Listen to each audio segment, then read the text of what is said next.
Mic check. Can everyone hear me? Okay. All right. Good evening, everyone. We're going to get the meeting underway.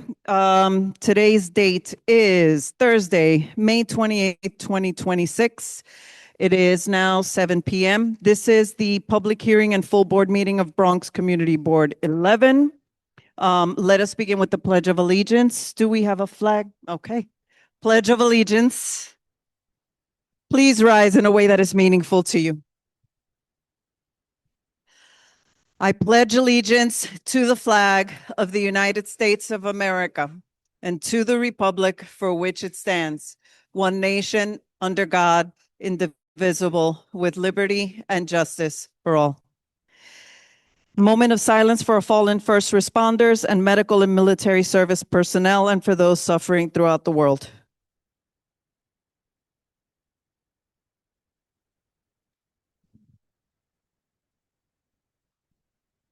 Thank you.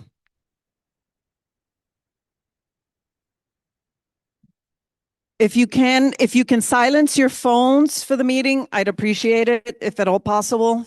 Just put it on vibrate. Reading of the conduct statement. Bronx Community Board 11 meetings must be held in a professional and hostile-free environment. The following rules of conduct are applicable to members of the public, Community Board 11, and Community Board 11 staff. Any action or behavior that disrupts or interferes with Community Board 11 business will not be tolerated during any Community Board 11 meeting and may result in the individuals being asked to leave.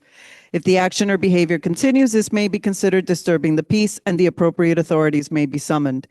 If the meeting is held remotely, the person may be muted or expelled for the remainder. Repeated violations by the same person or group of people may result in further action by the community board. All public speakers must address the full board or the committee with their concerns. Electioneering for a position other than an officer of Community Board 11 is prohibited. Engaging in acts of violence or true threats expressing a serious intent to commit violence are grounds for immediate suspension of the right to attend meetings, reviewed by the Bylaws and Ethics Committee. Respect the equality, diversity, and privacy of all people by respecting and valuing differences of culture and opinion.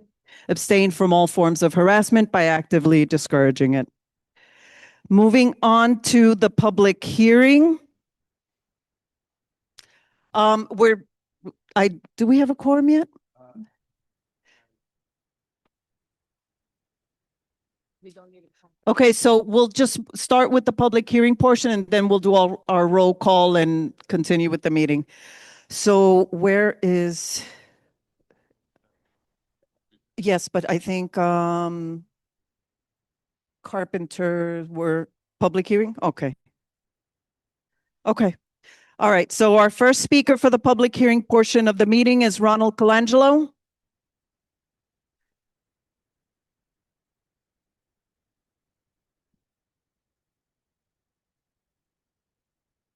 Hi, Ronnie. Make sure and talk loud enough that I really don't need this. It was on. It wasn't on here. How about now? I see a little green dot. The last time I was here, I asked about the Jacoby cab meetings being banning the public, and I asked if you would check into that. Did you check into that? Let me ask Jeremy when he comes back. I personally have not. I don't know if Jeremy has, but I am going to make a note of that it is something. Thank you. Well, do you want to wait for Jeremy to come back? Yeah, I'll wait for him. I Okay. guess he saw me. Jeremy, by any chance, did you follow up or check in with Jacoby to find out about the cab meetings being closed to the public? Talking to them tomorrow. I will get you an answer tomorrow. So you had a whole month and you'll get me an answer tomorrow. Okay. Yep. Whoop.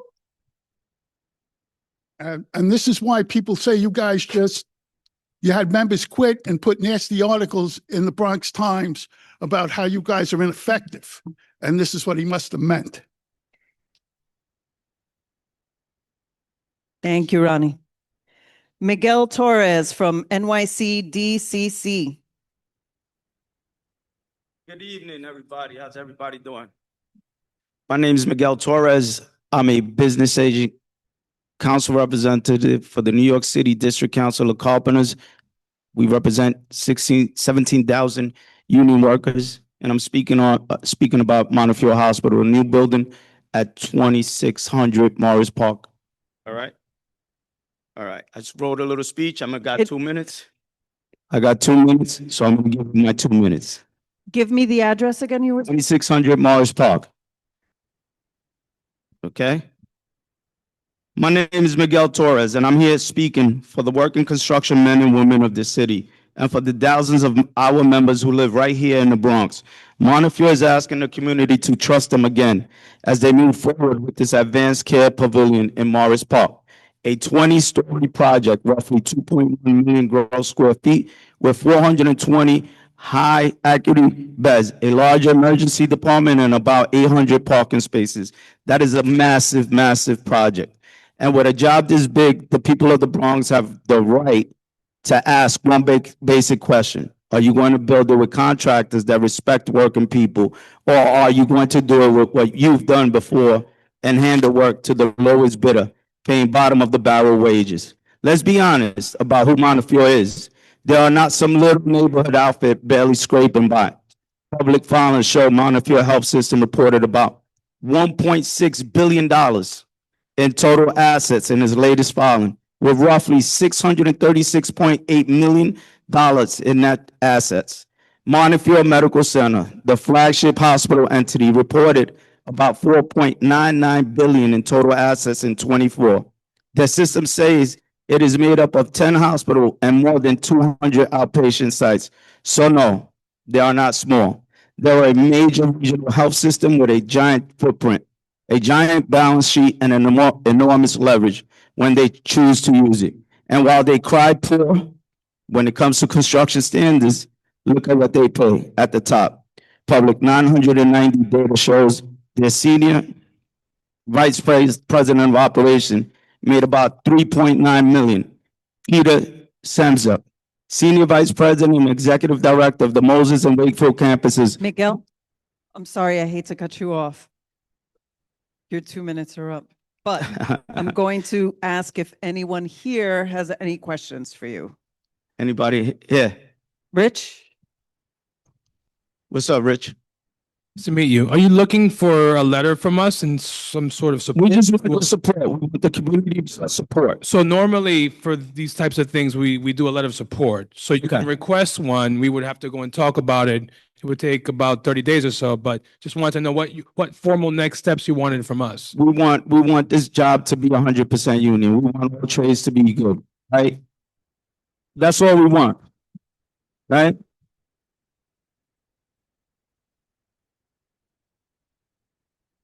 I don't only stand with carpenters right here, but I also stand with the plumbers and the electricians. And your next coming dates, we will fill this with the rest of our trades. We want the Bronx to be built union. Everywhere else is getting built union except the Bronx, right? Our people that live here should be getting paid what they deserve, the area standard wage. And this is what we want, you know? And I believe in the union, you know, been a carpenter for 27 years. I raised my family with the wages they provided for my family. So please, if you guys can support us, speak to Montefiore, because they do everything bad. They do everything bad with us. I just went to a project. The permit was for $200 million. When we walked up there, being Spanish speaking, I'm able to speak to the working force that's there. The guys were making $15 to $18, right? Is that right? No. So this is why we're here, and we'll continue to be here. And we just, listen, there's a lot of us. These orange shirts, there's a lot of orange shirts out here. But at the end of it, what we want is for all our brothers and sisters to be able to make a decent living and live here in the Bronx, right? We still the best borough in the world. In the world.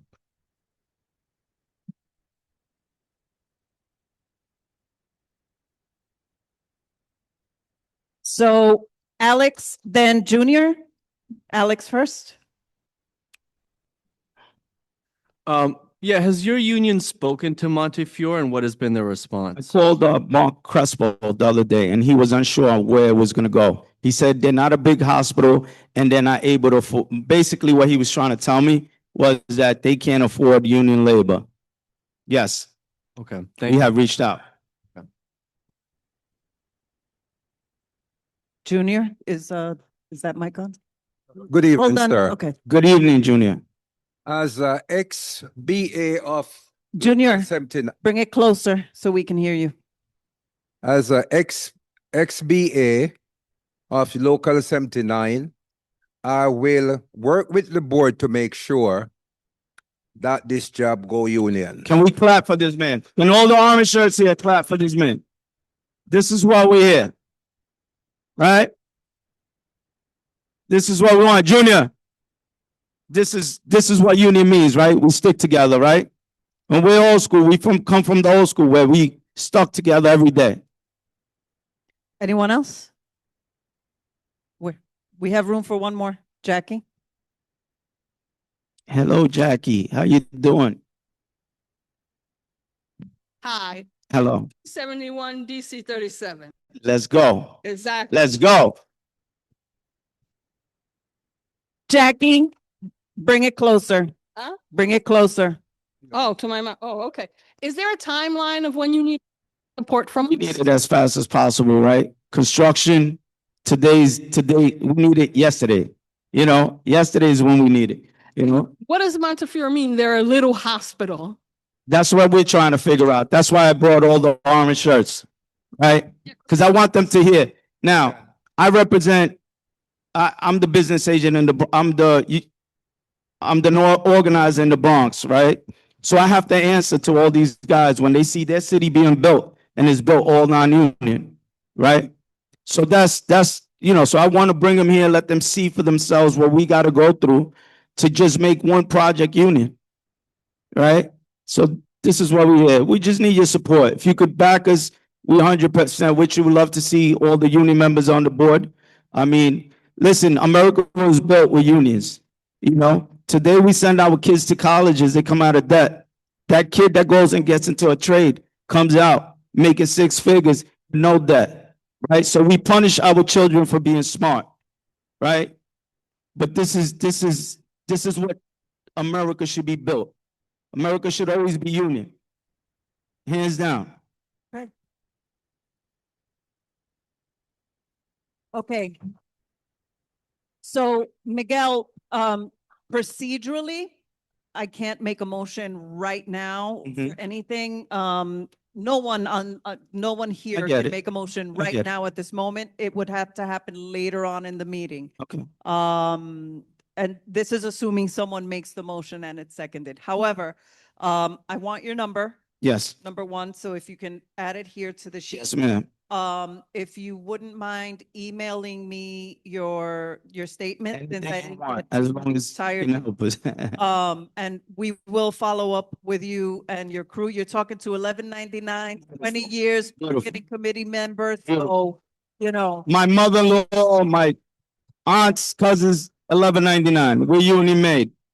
All right, so, thank you. Thank you. And, put your Yes, number I here for will, me. we'll do that. All right. You want me to pass forward now or you want me to wait?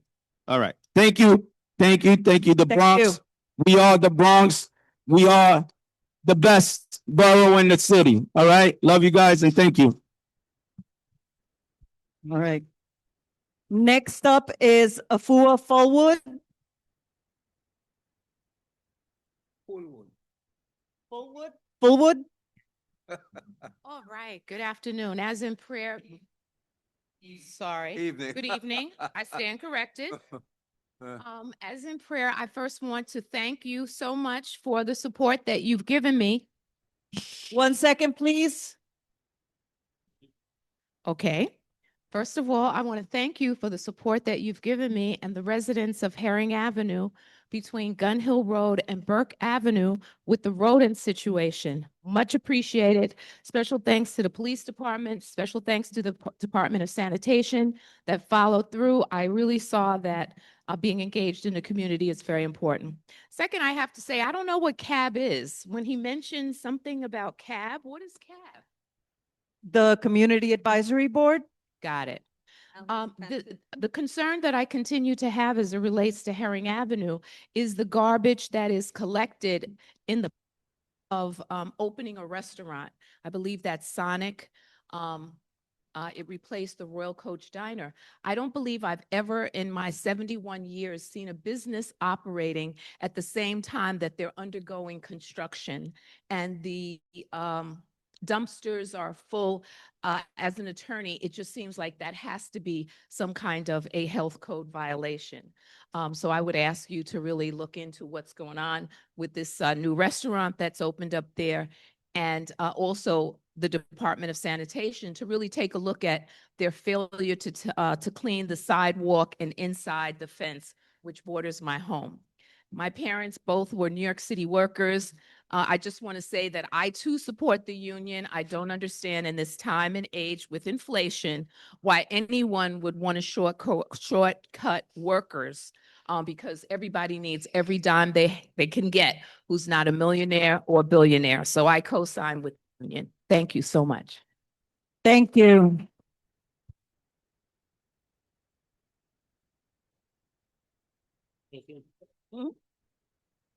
Okay.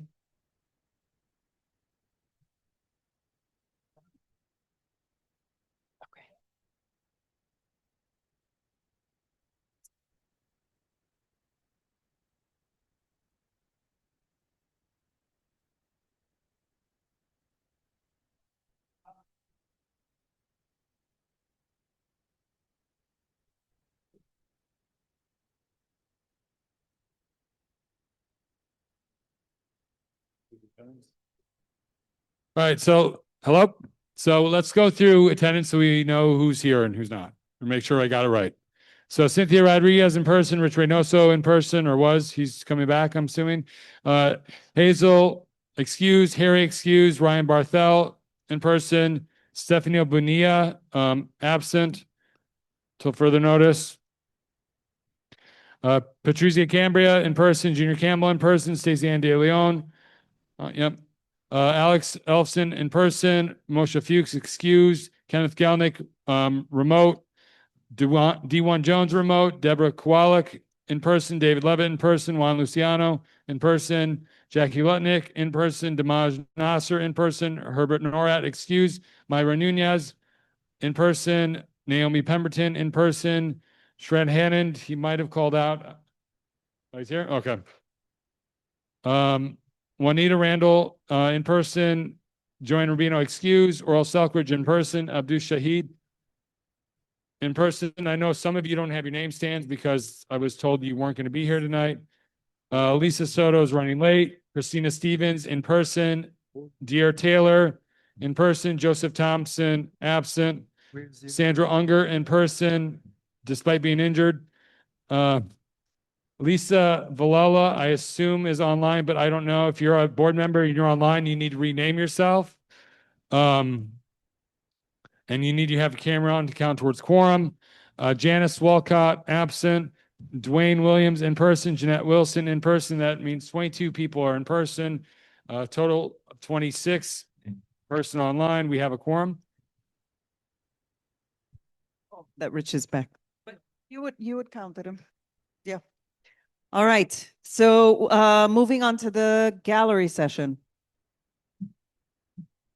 No one spoke, no one registered online, but we have, okay. Okay. First person up is Michelle Bryant, Allerton Community Agency, Bronx Park East Tenant Association. Hello, good You morning. have 2 minutes. just a Hello, good reminder. afternoon. I'm coming from Allerton. I'm just trying to start a community agency, get a community center for the people in the community, and also start an active tenant association for the coops. I have papers for you guys since I had 2 minutes, so that's basically it. The more funding, the more support we have from you guys is greatly appreciated. I'm also working with Ms. Diane Finch on the open side streets on Barker and Zimmerman. for the parks. Thank you.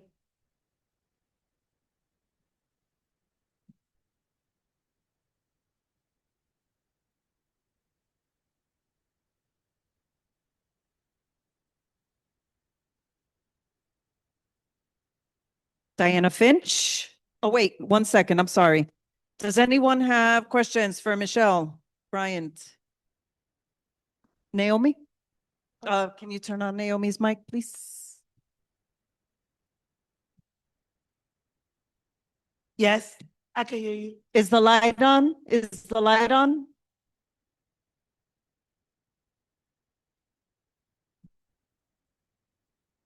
Sorry, I don't do well with media. Michelle, can you just explain the side street project so that for those of us that don't know? Okay, so the side street is because Zimmerman Park is being reconstructed. So we have the side streets cut off so that the community could come out, enjoy different activities, participate.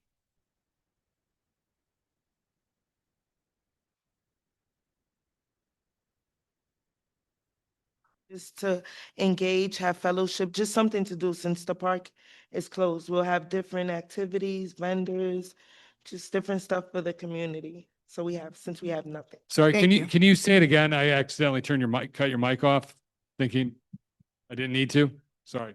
Okay, so we're gonna have the open side streets because right now Zimmerman Playground is being reconstructed. So we're just having the side streets open so that the people and the residents in the community can have different things to do on Saturday and Sunday, different activities, different resources, just way of fellowship and just so that they can have something to do. They don't have nothing. So until we get the park open, we can bring different things to them. And it's all the way until September. Anything else? Anything else? Thanks. Thank you.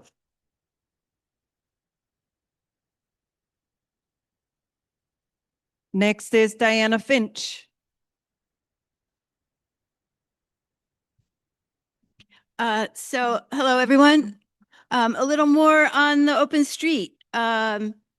We got a wonderful letter of support from Councilmember Riley that describes it. The proposed location on Barker Avenue alongside Zimmerman Playground is both timely and well positioned, with Zimmerman closed for construction through the summer. This provides an essential alternative space where neighborhood children can continue to play and families can gather in a safe, accessible outdoor environment. BPECA, Bronx Park East Community Association, is creating a flexible, community-driven space that meets people where they are. Their coordination with local stakeholders, including We Rise as One, residents of the Allerton Coops, and regular playground users, further demonstrates the thoughtful and inclusive approach to implementation. We want to reassure everyone, it was a rigorous application process with mandatory webinars, one-on-one interviews. We had to submit a detailed plan of operation. We were required to get the support of the local business on the block, Primo's Laundromat. We were interviewed by the 49th Precinct, who had to give their approval, and we agreed with them not to operate on the 4th of July. We were also interviewed by your district manager, who went over with us what the plans were, who from the community we were working with, and what the 49th Precinct had said. Then we were invited to apply for a generous grant, the amount based in part on the location. Zimmerman is in the neediest tier 3 and had to submit a budget detailed down to the dollar with research documented prices. We're one of 15 open streets in the Bronx this summer. We could not be doing this all without the participation of local residents, Michelle Bryant, who just spoke, Cookie McDuffie, James Innes, Patrick Pops Wiggins, and others who will ensure the open street is a success. Thank you. Thank you, Diana.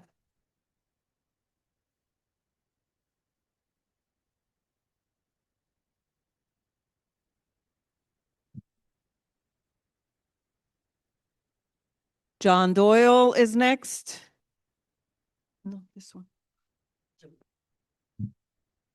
Good evening, Community Board 11. It's nice to see you all once again. My name is John Doyle, and I'm the Director of Public Affairs, Marketing, and Community Relations at New York City Health and Hospitals Jacobi and North Central Bronx. So the two public hospitals that serve the CB11 catchment area. I just come today with a lot of information for you all. We're doing the rounds for all the community boards, and I see a lot of familiar faces here. First, we are doing our Speakers Bureau. What is this? This is, and there are flyers for everything I'm talking about back with Harriet. This is a program we offer. We will bring dedicated health experts to your community associations, to your groups, and address topics you may want to consider.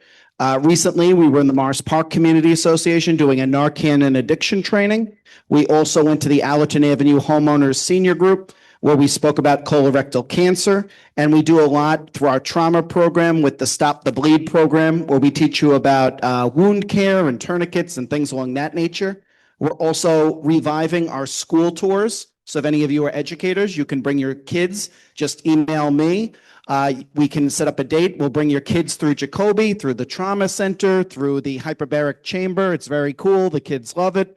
Our farmers market has been revived. It started at a soft launch last week. It starts this week. It's every Friday from 8 to 3. There are flyers, again, in the back with Harriet. Please pass this along to your groups. We have a few farmers out there, a baker. It's a lot of great goods, and it's right out there, right on Pelham Parkway. We are doing our community conversations online. This is a Facebook Live. It'll be tomorrow at, I believe, 12 o'clock or 1 o'clock. 30 If seconds. you go to Jacobi's Facebook group, you can view that.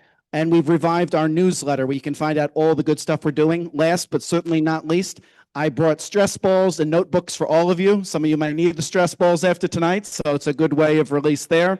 And again, just sign up for our newsletter and our blood drives. Last month, we had 89 people at our blood drive. We want to work with you to grow it to over 100. Thank you.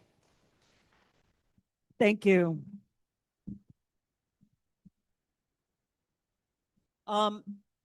John, we had someone ask a question in the gallery a few minutes ago about the cab. Can you give us any information on that? Yes. So our cab is still meeting. It's still functioning. I know my friend here, there was some sort of dispute I think you had with the CEO at one of our last meetings. So I can look into what the parameters were, but I think after that there was a concern because we there keeps to be an ongoing dispute about the same topics no matter how they're addressed. But if there are issues with the cab, we're happy to work to address them. Sorry, Ronnie. If you want to, yeah, I'm we'll happy have to talk take that offline. offline. I've spoken to you many times. Okay, that's fine too. All right, thank you. Anytime. Anything else? Nope. All right, thank you, John. Naomi, did you have something? Are you leaving? Okay. Okay. Oh, one last person, Joseph Simon.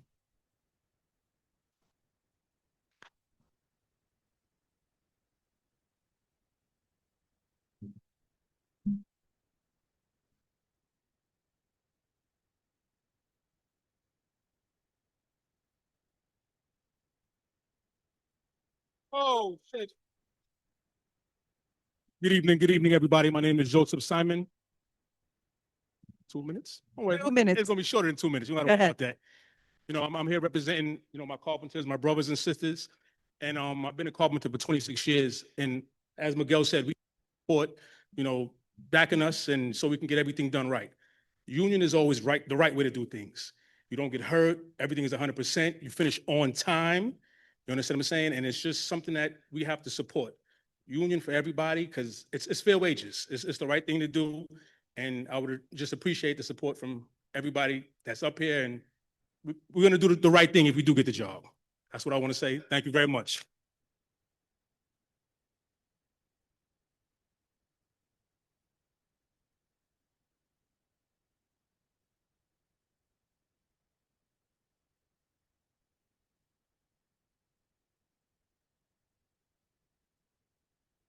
I appreciate the passion.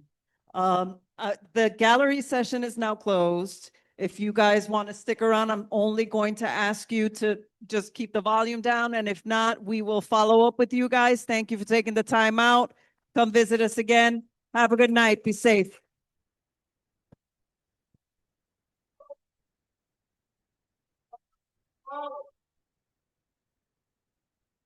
You want to just give them a couple of, yep.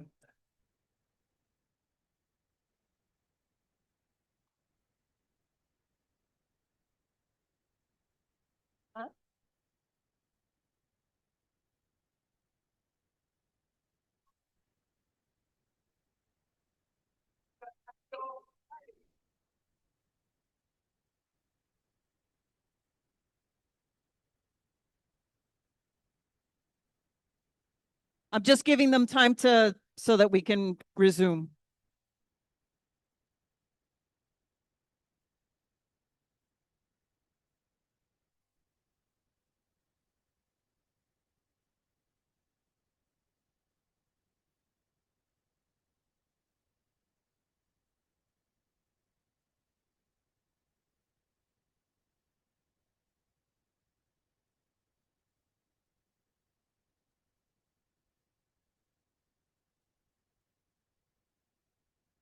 So are they going to speak during Dwayne's report? No, I don't think so. I mean, Because they're on, we have a letter of support. All we need to do is basically vote it up. But they didn't register. I don't think they're just here to. Yeah, yeah, I mean, they're under economic development. yeah, they're in the order of voting. Okay. Should be. Let's check. Okay. In the meantime, all right. We're going to move on to our elected officials. Bronx Borough President's Office. Hi, good Alexis? evening, everyone. Hi, Cynthia. Can you hear me, Chair? Okay, perfect. Good evening, everyone. Good evening to the chair, the executive body, and members, and to the community. Thank you to all the board members who have completed their reappointment interview. We are currently underway of completing new appointment interviews. So if anyone there has applied and has not yet been interviewed, do not fret. Emails are constantly going out weekly, asking applicants to schedule their interview using the link to our calendars. If you have any questions, please feel free to give me a call. My number is 718-590-3913. And I just wanted to announce two important events that we have coming up. We have a Bronx youth-led Bronx Career Fair. It's Thursday, June 4th from 10 a.m. to 1 p.m. at Borough Hall in the Rotunda. The address is 851 Grand Concourse. The purpose of this event is to connect the Bronx youth to opportunities that reflect our commitment to empowering Bronx youth. And the ages are 16 to 24. This is not a school day. This is Chancellor's Day, so they have the day off, which is why we did this during the day. Also, we have our Bronx Pride March coming up. It'll be Saturday, June 20th at 11 a.m. And the kickoff is at the steps of Borough Hall. Thank you so much. I'll be here for the remainder of the meeting. And if anyone has questions, thank you.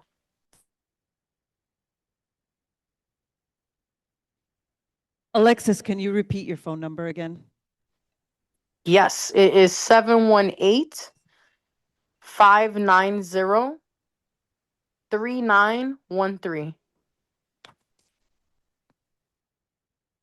Okay, so hold on one second, dear. So, Lisa Villela's in, she has her camera on. She wasn't able to turn her camera on because I didn't make her a panelist because I didn't know if it was Lisa Villela or somebody else.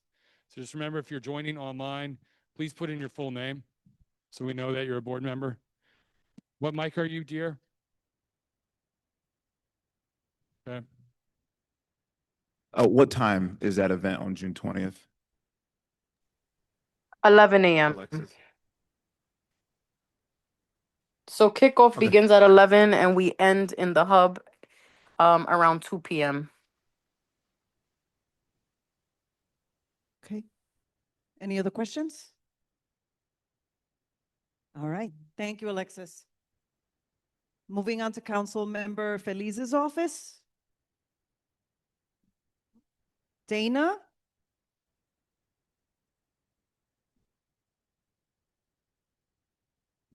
Hi, good evening, everyone. Thank you to the chair, DM Jeremy, and all of CB11. Thank you for welcoming me today. Again, I'm Dana. I'm the Director of Community Engagement at the Office of New York City Council Member Oswald Felice, representing District 15. I don't have many updates. I think most importantly, the council member is having his executive budget hearing for the Committee on Public Safety this Monday in council chambers at 10 a.m. to 1 p.m. So all of that is live streamed on the New York City Council website. So anything budget related regarding public safety, NYPD allocations, feel free to tune in. And any specific budgetary questions, I would ask that you note them so I can forward that to our Ledge and Budget Director, Santiago Baena from our office. I'd also like to note some successful events that we've had so far in our district. So we've had HPD come into our district. I think I mentioned this last month. So we had an HPD rep come sit down with our constituents, and we're also having HPD rep come again, in addition to having their mobile outreach van. Those dates are on this sheet. I placed it also outside, and I emailed it to Jeremy earlier. So the mobile outreach van will be at our office on Wednesday, June 24th from 10 a.m. to 5 p.m. And we will have an HPD rep in person in our office on Friday, July 24th from 10 a.m. to 5 p.m.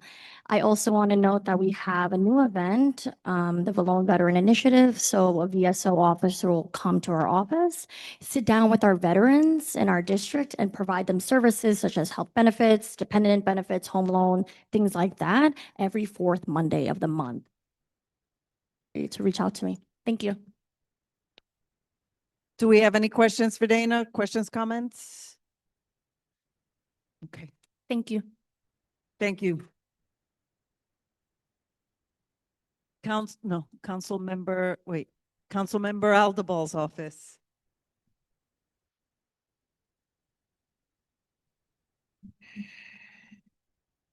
Good evening, everyone. My name is Clyde Blasari. I'm a constituent services liaison representing Councilmember Shirley Aldabol here.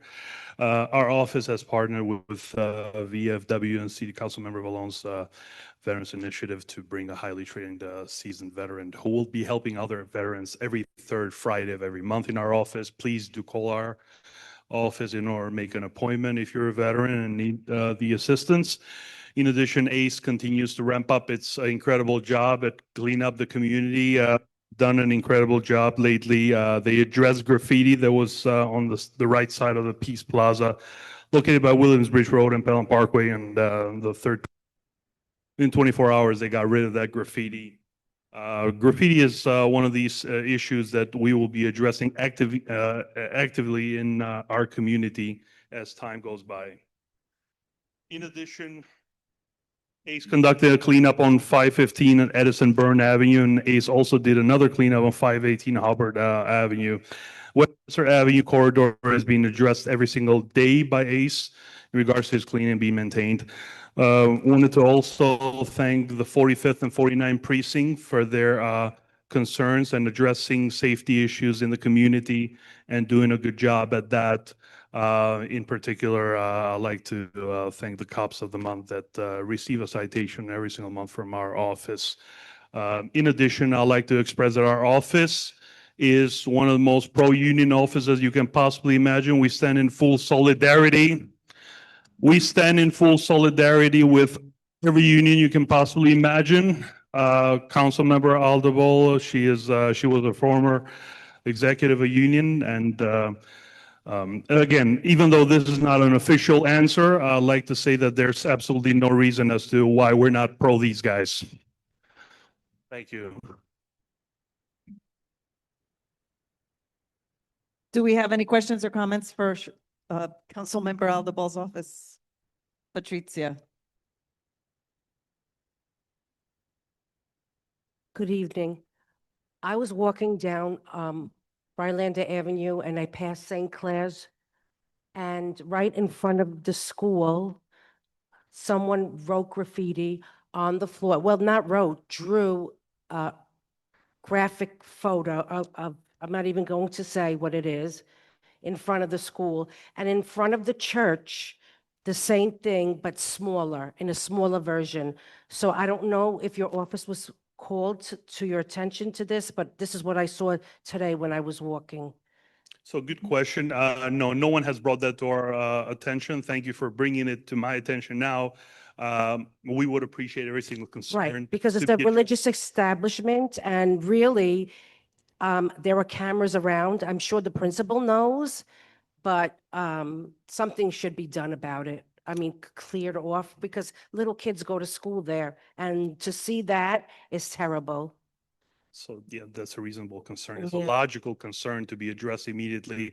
If you could do me a favor and give our office a phone call tomorrow, I will. I would appreciate it so we can take care of this. And if you could also call 311 and get a service request number, moving on. Oh, okay. You know, so we can follow up through the appropriate channel, like whether it's DSNY or ACE. Well, ACE doesn't really need a. I'm sure the principal did. I mean, I'm not speaking for her, but you know. Well, let's Yeah. not guess. Let's just taking care of this possible. But thank you for bringing it to our attention. I Okay. appreciate it. Anything else? Okay. Just a reminder, you know, one of the, and we discussed this before, but a reminder for everyone in the room and everyone in the community, if you can share this, whenever you see something of concern, trash, graffiti, any, you know, whatever, pet poop, things that you want addressed, first step, generally speaking, I think, is 311. If it, you know, because you submit the complaint, that starts a paper trail, somebody's got to respond in some way, shape, or form. 311 first, complaint numbers to the community board, and take it from there and engage with our local electeds and the agencies to address problems. So just, you know, moving forward, make use of 311 whenever possible. Okay, thank you. Councilmember Riley's office?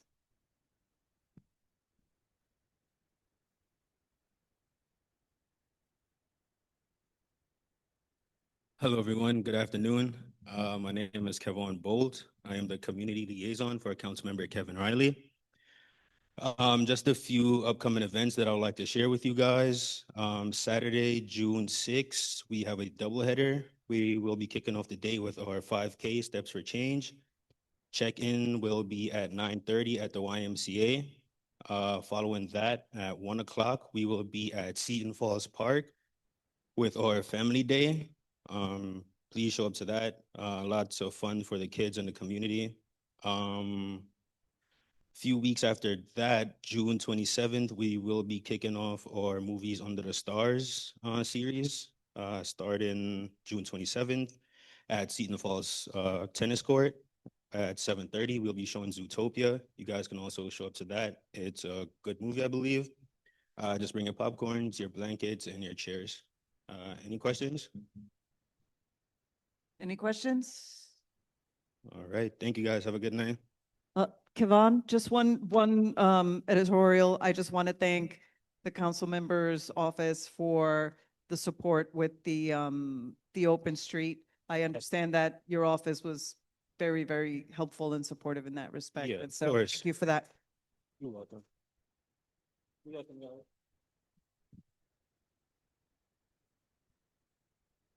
Moving on to the Bronx District Attorney's Office.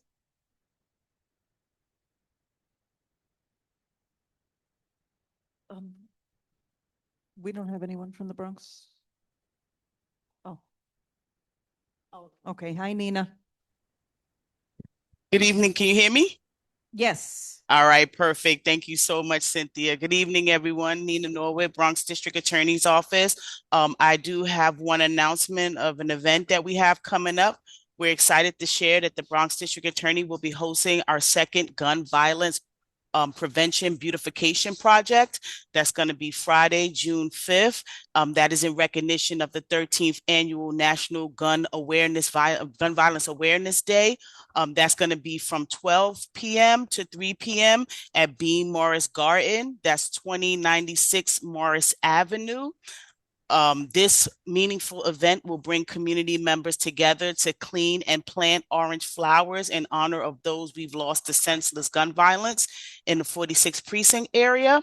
Orange, the color of gun violence awareness, symbolizes our collective hope for a safer and more peaceful future. So I did provide the flyer electronically to the board, but if anyone else would like to get the flyer, please feel free to reach out to me. My work cell is 332-323-5476. You're also welcome to email me, and my email is my last name, Norwood, first initial N, at bronxda.nyc.gov. So unless there's any questions, that'll be it for me, Cynthia and Jeremy. Thank you so much.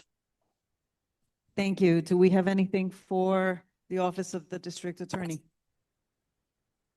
All right. Thank you, Nina. Thank you. Senator Bailey's office, Bishan.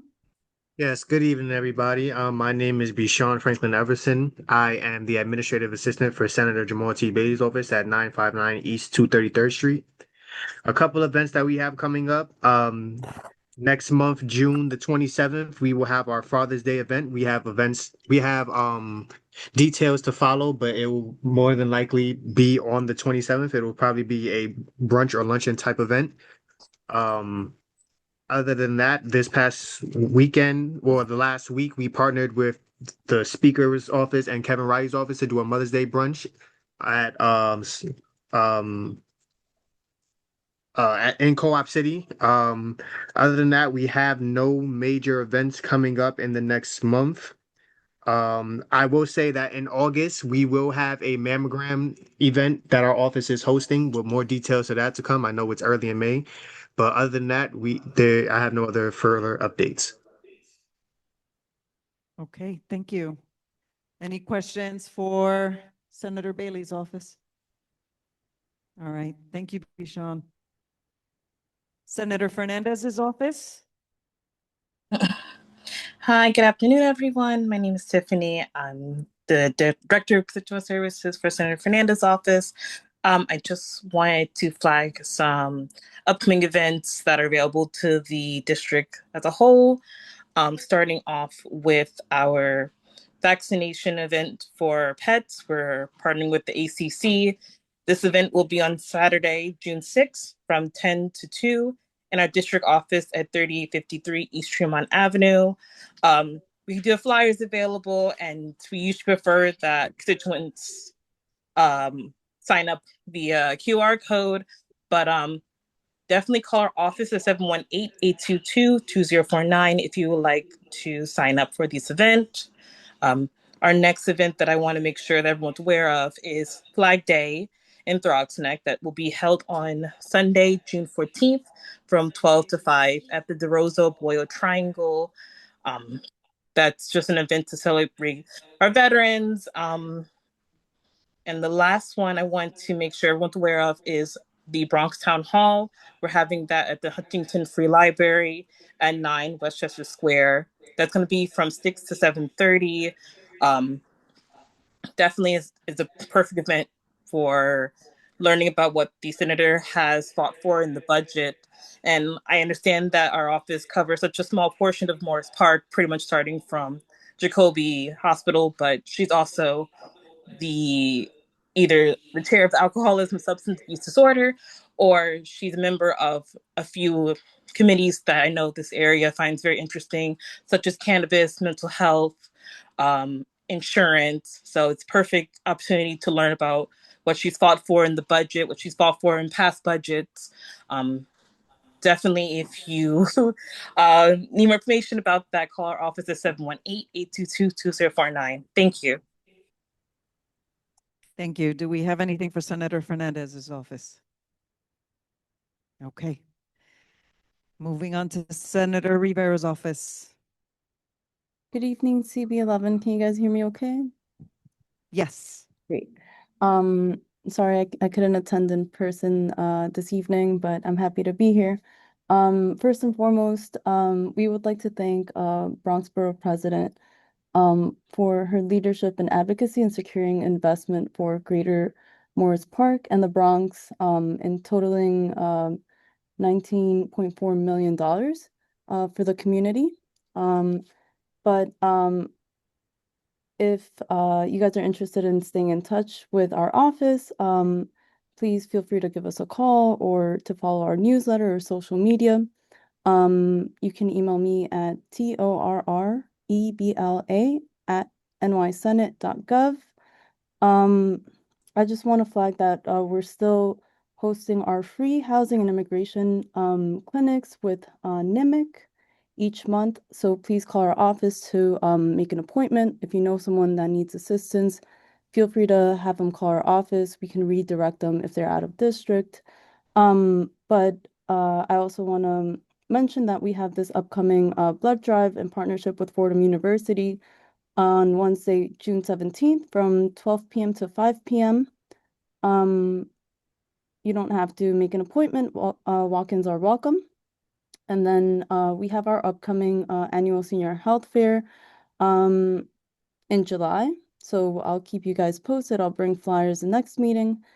We have our Know Your Rights palm cards available for anyone who may be interested in distributing them or for themselves.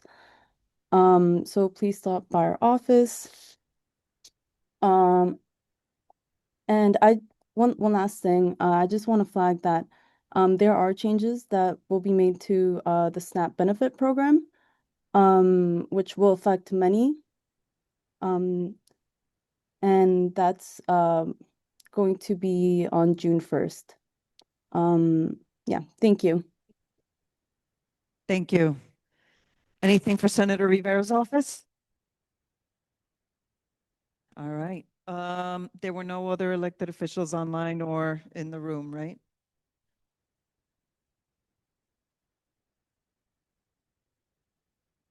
All right.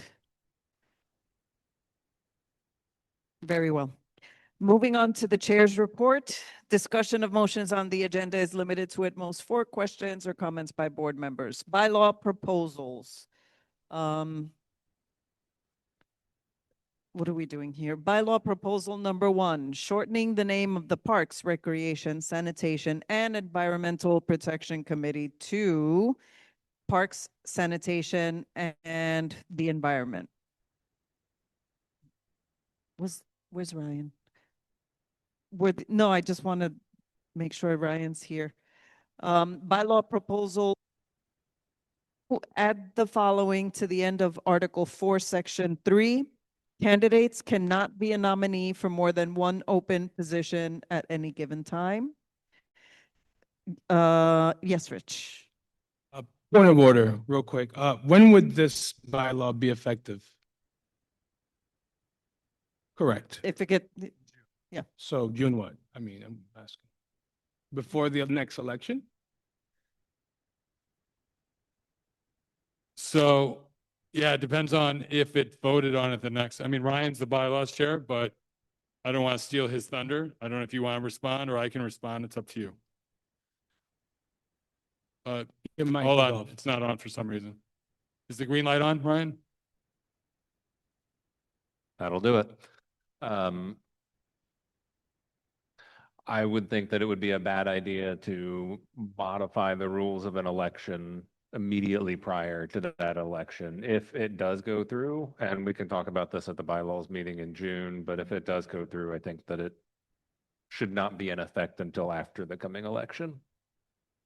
Thanks. Just curious, that's all. Okay. Number 3, clarifying Article 6, Section 13A, and the description of the Leadership Committee. And number 4, edit and move Article 3, Section 5A to Article 6, Section 10.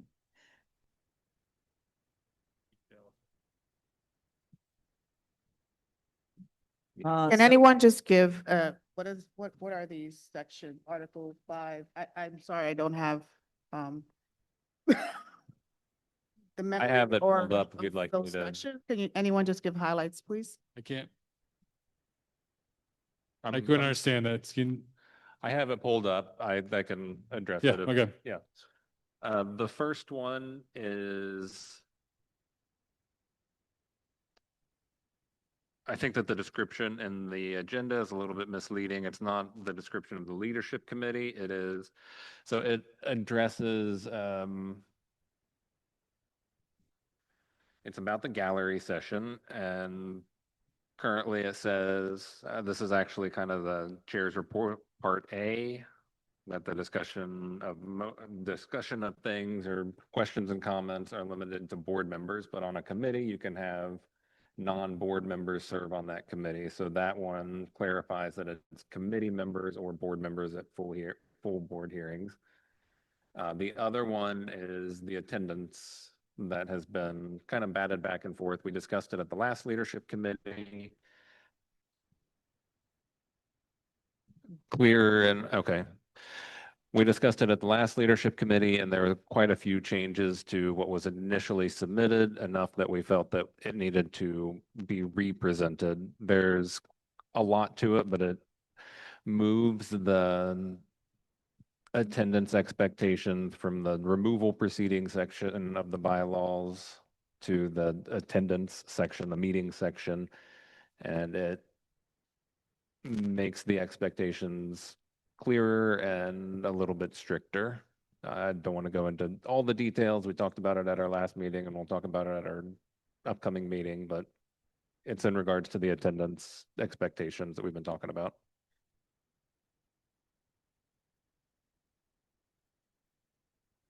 Any further discussion, questions? Sorry, what, are we discussing these? I just want to make sure I understand. No. Are we discussing these right now? They're not up for a vote now. Next month. Thank you.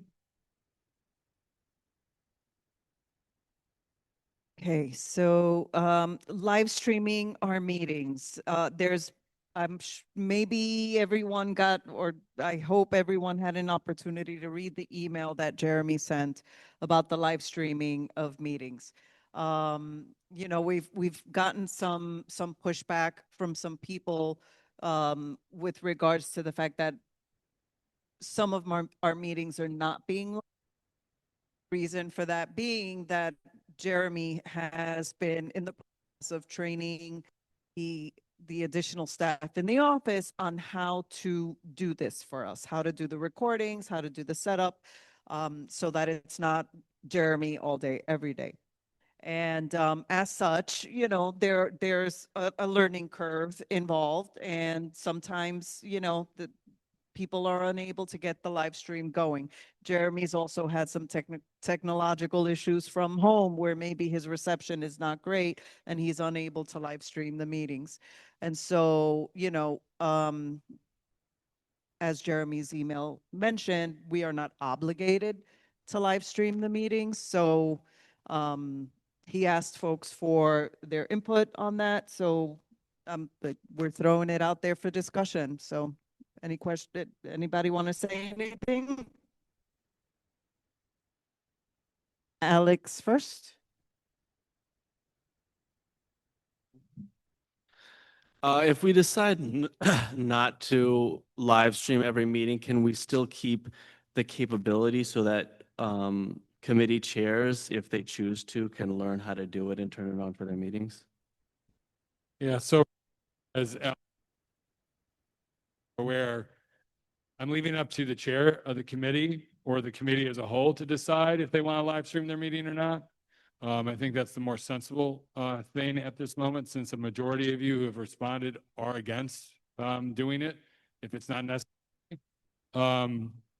It's for me at this point, personally, I got it down pat. It's obviously, like Cynthia said, it's a learning curve.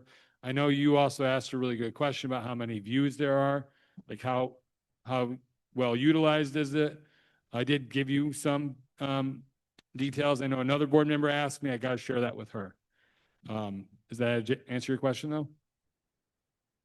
We do have the ability to keep, we are going to keep our YouTube channel. So like for the committees, the committee that met this week that chose not to live stream, I am uploading. I just download it from WebEx and I upload it to YouTube.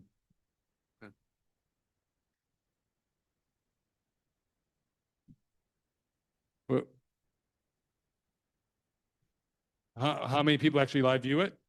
Yeah, I mean, I can pull it up right now. I just don't want to waste your time while, take a minute or two to pull it up. I mean, I'm pulling up our channel anyway, because I gotta upload the recording from last night or Wednesday night, last night, Wednesday night. Yeah, last night. Sorry, I'm not feeling the greatest right now. So yeah, so if I go to the last meeting that was live streamed, which is Education Culture, Youth Services.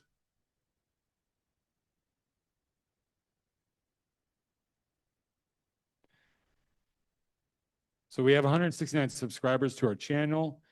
We had 19 views, streamed 8 days ago. That doesn't mean they were live stream views. Sometimes, a lot of times it's people after, like I know Harriet and Chris watched a couple of the meetings. Harriet usually watches most of the meetings.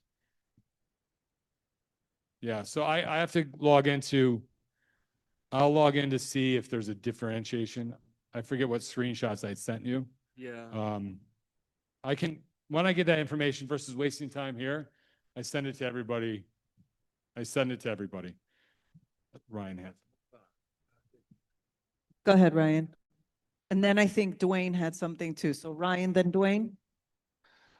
I think that Alex's point is a good one. If that work can be done by the committee chairs, that would be a good way to do it. I am in support of it. If nothing else, if we do, and I think this is valuable to continue using those recordings as minutes, then they're available immediately for anyone who wants to know what happened. If we record it and then have to upload it later, that's an extra processing step that has to be done that I don't think any of us would have the ability to do.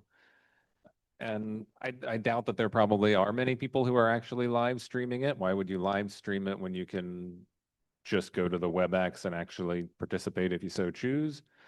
But I think that having the recording available as soon as YouTube processes it, rather than office staff having to process it, is a valuable addition.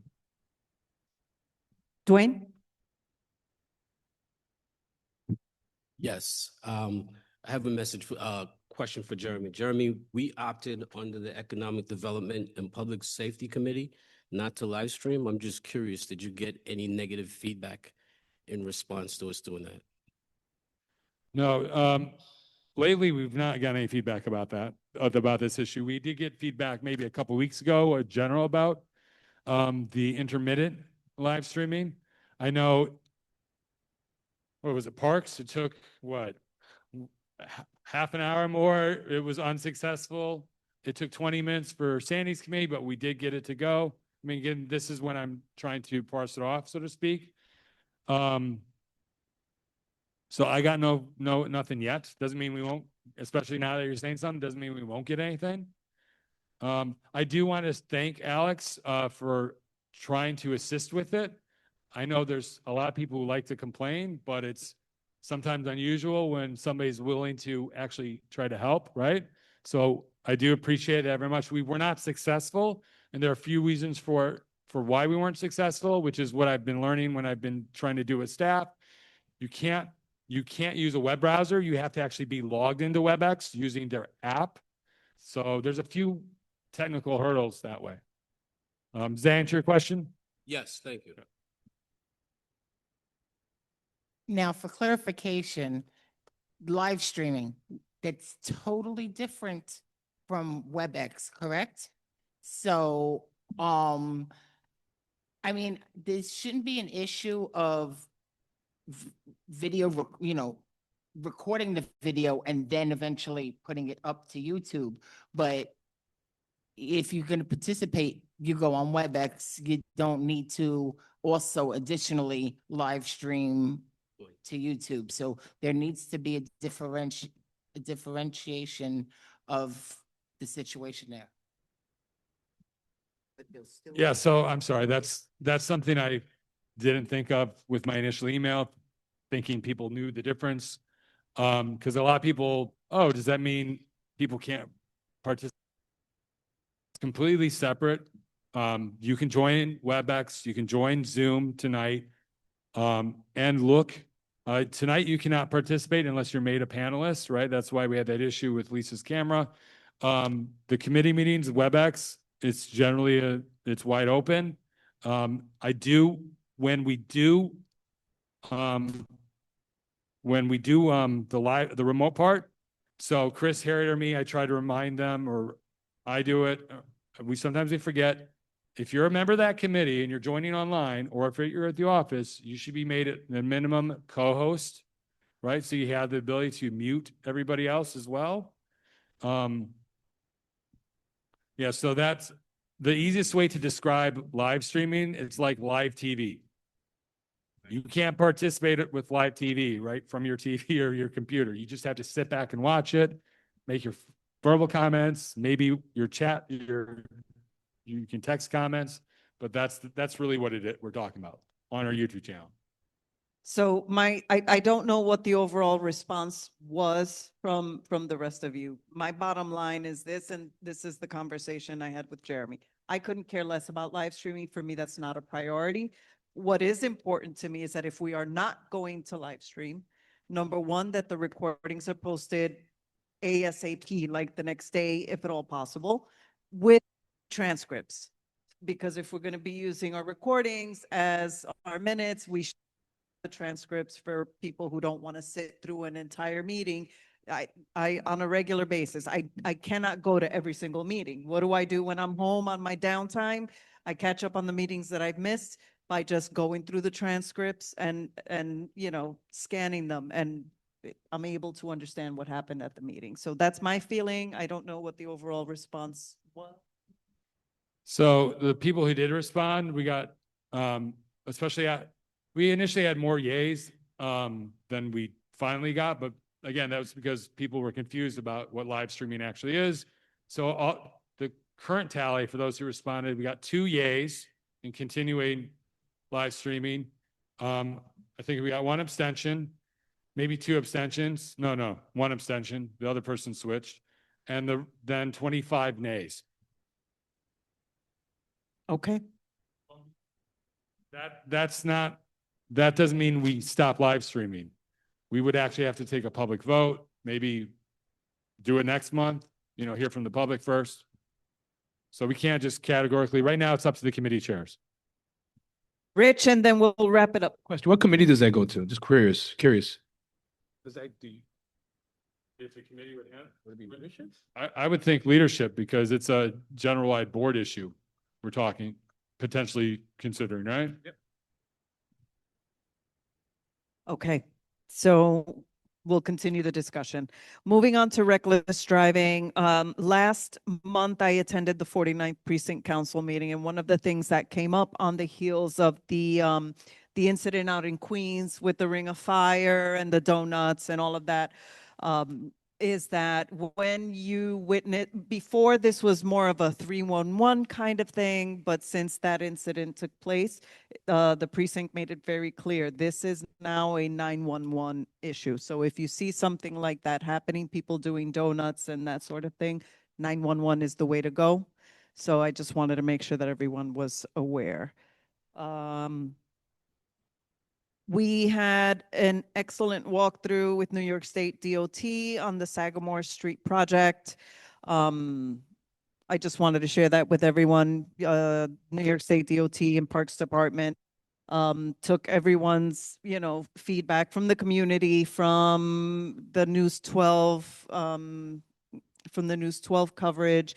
They took into account the feedback that they were getting from the community, and they actually went back to the drawing board and reconsidered the entire design. It was a great walkthrough. Debbie, did you want to share anything about that? Any thoughts? You're good? Jeremy, anything? About yeah. Nope. Okay. All right. Excellent. And strategic planning statement. Oh, we discussed this last month, was it? Or was it at leadership? The Bronx Borough President's Office has requested that the community boards, oh shoot, I forgot the language, that the community board submit like the biggest priorities that are facing our community with suggested like steps to address those concerns. Yes, yes. So we did ask everyone to try to submit something. Their deadline, I believe, is, thank you, June 30th. So we are now May 28th. So please, if you can get that to us in the next week or two, we've got to submit something. So yeah. And annual Juneteenth event, we voted on this in leadership, correct? Annual Juneteenth event was voted on in leadership. It will be taking place on June 13th at Brady Court Community Center. And I'm a little behind on the planning, but we'll get it done. I will reach out to the electeds in the next few days with an email so that you can hold that date and come join us. And any questions, comments? So do we need to, we need to vote again because we, right? Well, Well, does that go under motions? Are we gonna? well, you guys put it on the calendar. It's up to you guys. What do you mean? I mean, if you want to take a vote, take a vote. Yeah. Yeah. leadership. Yes. Okay, so since it passed in leadership, I'm bringing it to you all. Motion to, well, okay, sorry, I'm a little disjointed. Motion for Bronx Community Board 11 to hold its 4th annual Juneteenth event at Brady Court Community Center on June 13th. Seconded by Rich. Any discussion? Naomi? Hello, I just wanted to know why we are still having it at Brady Court. I thought we were going to try to expand and more into the community. I'm sorry, say that again. I couldn't hear the. Oh, yeah, no problem. I said, I was wondering why we're still having it at Brady Court. I thought we were going to try to expand more into the community and try another venue.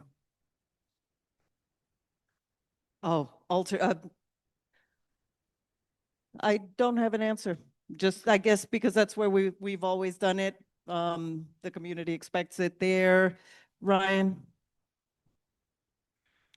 Correct me if I'm wrong, but it was last month or the month before you asked for support in planning and finding a location and getting everything set up. I mean, if you have alternatives, I think that would be a great option to look for next year, but it's coming up in 2 weeks, so I don't know that there are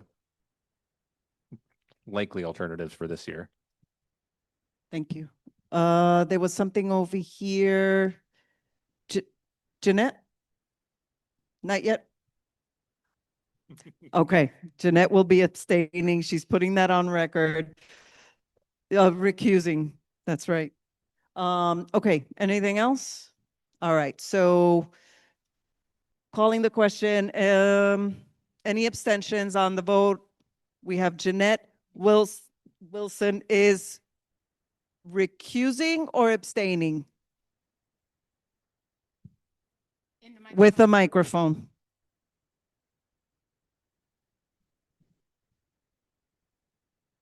I'm recusing myself because the Brady Court Community Center is part of my co-op and I am the board president. But as a CB11 member, I will be there and I will help with setup the event, and myself and my co-op staff will help with cleanup as a CB11 member. Okay, but as a CB11 member, I also recuse myself because of my connection. Thank you. Thank you. Any objections?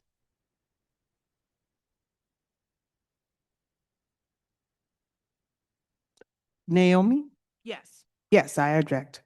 Okay, so one objection from Naomi, one recusal from Jeanette. Anything else? One abstention from Debbie. Anyone else? Okay, motion passes. Thank you. Am I done? All right, Secretary's report. Hazel's not here. We do have draft 4 minutes. They're not published, so we're not going to be able to vote anything for that. So then my report is next. Is that right? So Open Streets application. So yes, we did receive an application.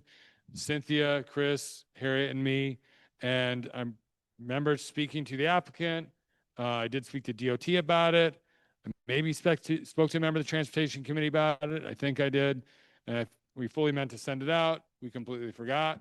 So I know some people aren't happy about that. So, you know, for what it's worth, we'll do better next time.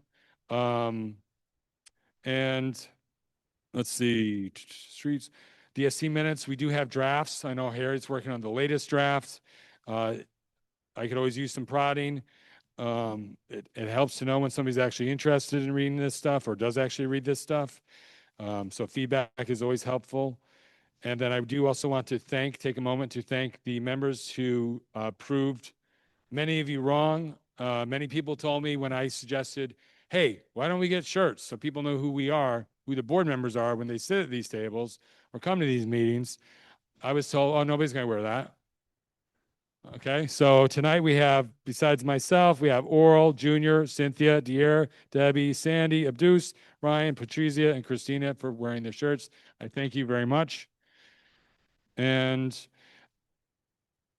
I feel like there's some other thing. Again, I'm just kind of about it. So if you have any questions, you can ask them now, but ideally save it for after the meeting for me. Okay, time for committee reports. We will begin with leadership. Oh. There's no treasurer yet. Treasurer. For leadership, we had a letter of support for the farmers market. I'm going to read it quickly. Letter of support for the Uptown and Boogie Health Projects USDA Farmers Market Promotion Program grant application to whom it may concern. Bronx Community Board 11 is a small subdivision of the city of New York, serving the constituents of Community District 11 since the 1960s. Its mission is to represent the interest and well-being of its constituents, which includes a commitment to strengthening access to fresh, locally grown food. The Leadership Committee of Community Board 11 consequently sees the Uptown and Boogie Health Projects Bronx Park East Farmers Market as a vital to CB11's mission and therefore voted as its May 2026 meeting in support of the project's USDA Farmers Market Promotion Program grant application. Sincerely, Harriet Lasky, Community Coordinator. That's all. That was voted on at leadership. Any motions? Motion? No. Cool. Any discussion? Anyone opposed? Anyone abstain? The letter of support. That went out because of. We voted, remember?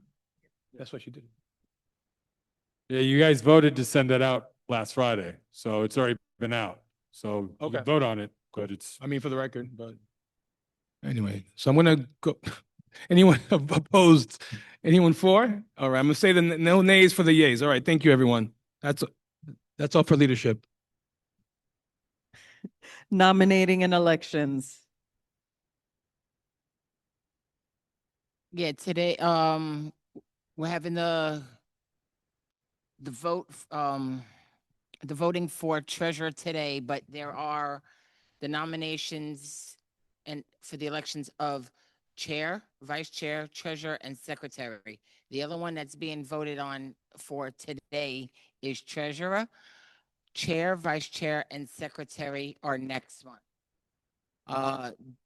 Dwayne had submitted his statement and it was forwarded on to the board. So everybody should have, they had ample opportunity to read his statement. As far as chair, vice chair, and secretary, Rich has submitted his statement for chair. Rich also submitted his statement for vice chair, and Dier has submitted his statement for secretary. Cynthia has before June's meeting to send her statement in to be forwarded to the board. So now we're going onward to the voting of treasurer now, or? Oh, wait. Oh, okay. Oh, yeah. Is there any additional nominations for treasurer, which is today. Any additional nominations? Seeing no hands, nominations are closed for treasurer. Any addition? Question?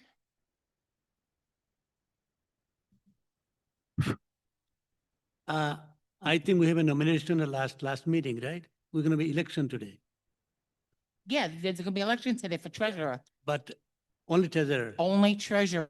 How about the chair, vice chair, and, I secretary? just said those are gonna be June. June, oh, I see, okay, this election, I thought it was today. So treasurer will be voted on today because that position is absent and we need to fill it. So that's what we're voting on today. That vote is happening. And then for the other 4 offices, so for the other 3 offices, for example, for chair, right now, the nominations we have are myself and Rich. So is there any additional nomination for the chair position? So we can do any other additional nomination today?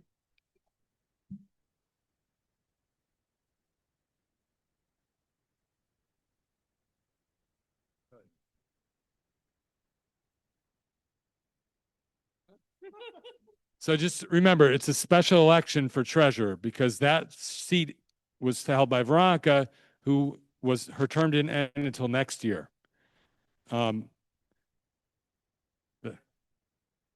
Next year, there'll be another election for treasurer. So this will be for 1 term, whoever gets the seat.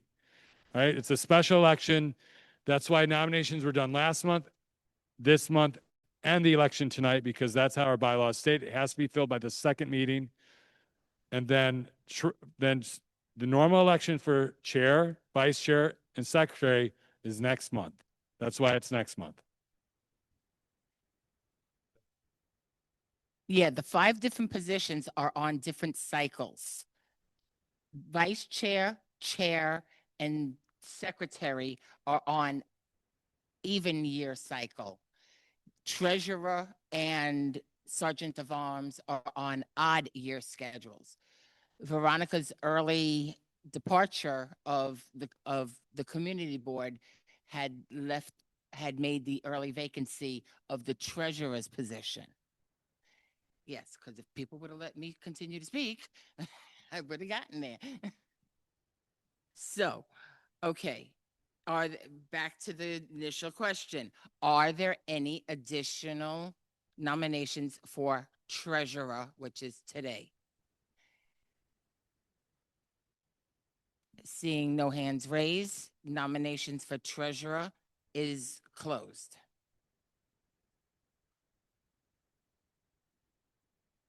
Yeah, we're still going to be sending a ballot. He's still going to be, you're going to be getting your email. You're going to have to submit, you got to put your legal given name, not your nickname. Your legal given name on there. And yeah, and your vote will be public. Is there any additional nominations for the position of chair? The current 2 nominations are incumbent Cynthia, and the other nomination is Rich. Are there any additional nominations for the spot of chair? Seeing no hands raised, the nominations for chair is now closed.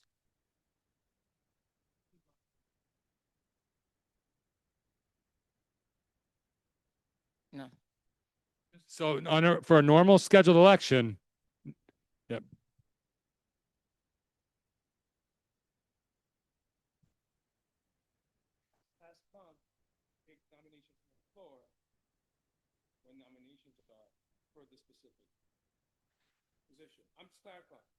So the bylaws allow nominations to take place the same night for a special election as the election, right? So again, because it has to be filled within 2 months.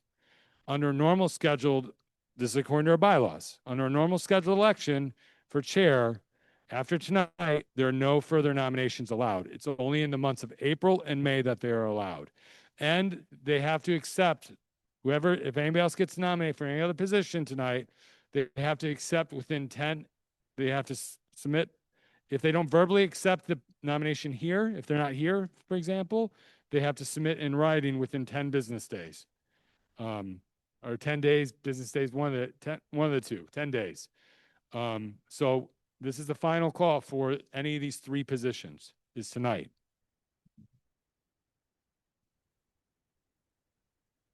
Okay, vice chair. Is there any additional nominations for vice chair? Janine? Jeanette? Sorry. Jeanette. I would like to nominate Ryan Barthel for vice chair. Brian, Ryan. you accept? Oh, wait. Oh, is anybody second it? Second, dear. Dear seconds. Dear seconds for the record. Yes, I accept. Ryan accepts. Are there any additional nominations for vice chair? Seeing no hands raised, the position of the nominations for position of vice chair is now closed.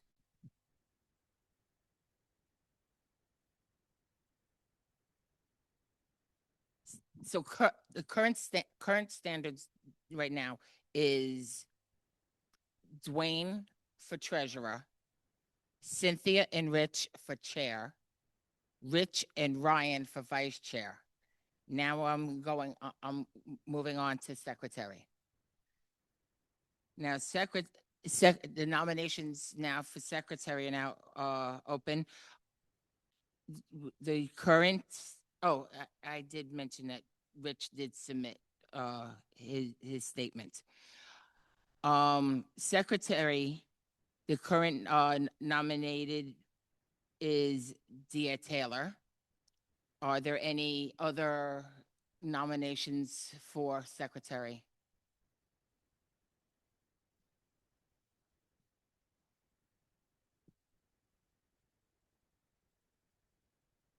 Okay, just for the record, Hazel is stepping down from the secretary position. So that would be futurely vacated at the end of June. So currently, right now, Dear is the only nomination in that slot. Is there any other nominations? I have a question because Rich is two positions he's holding for nomination, one for chair, one for vice chair. Correct. You can do that, both. Right now, currently under the bylaws, yes, they could, which is why it was mentioned in the bylaw proposal of the bylaw change, so that cannot happen in the future. But different community board, different law, bylaw Board is their own set of bylaws. because community board 9 not like that. That's why. Just FYI, we've done this in the past. It's not something new. I mean, last 2024, Veronica ran for chair and she was running for treasurer as the incumbent. I think this is not a new thing. I do appreciate the new bylaw though, but it's not something that's, we made up. No, because Yeah, I'm but the, also- Go ahead. because I'm the new, because I didn't know the election was before. That's why. But also when Veronica was doing, when she was running for that. When Veronica was running for the chair, and when she was in the treasurer position, that was also a special circumstance because the other positions were vacated by Bernadette and Al. No, She was an incumbent running for another position, technically, whether or not it was vacated or not. She was a treasurer. And technically for a while, she was 3 positions until we was able to. I mean, again, I just not want to go back and forth. She was the treasurer, she was the incumbent, and she ran for chair. That's the facts. No, Okay. but that's why. And that's totally fine. It's, yeah. So for transparency's sake, I do remember, I think it was when I became chair, I was nominated for both chair and secretary, I believe it was. And ultimately, I ended up withdrawing from the secretary and just focused on that particular, and I took my chances. So Jeanette, last thing. For this election prior to tonight, because we had someone running for two positions, when I looked at that, what made sense to me was, depending on how the election for chair goes, we could have been in a position without a co-chair, without a vice chair. So my objective in nominating Ryan was twofold. One, I think he is a strong leader, but the other reason is it made sense to have two people running for that position because we don't know the outcome of the election and we could have been in a position with a vacant seat. Understood, because, yeah, don't want to end up having to have a meeting in the summer to go filling.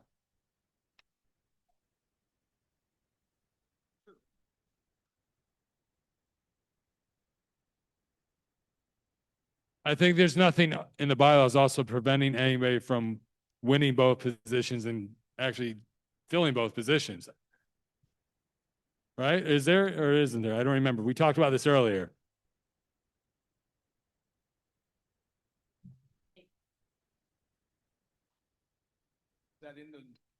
Yeah, I did read something earlier, right? I first said maybe it wasn't, and then there is. Ryan, do you know offhand? Hold on, go ahead. I don't know. I'm looking at it. I don't. I think there is.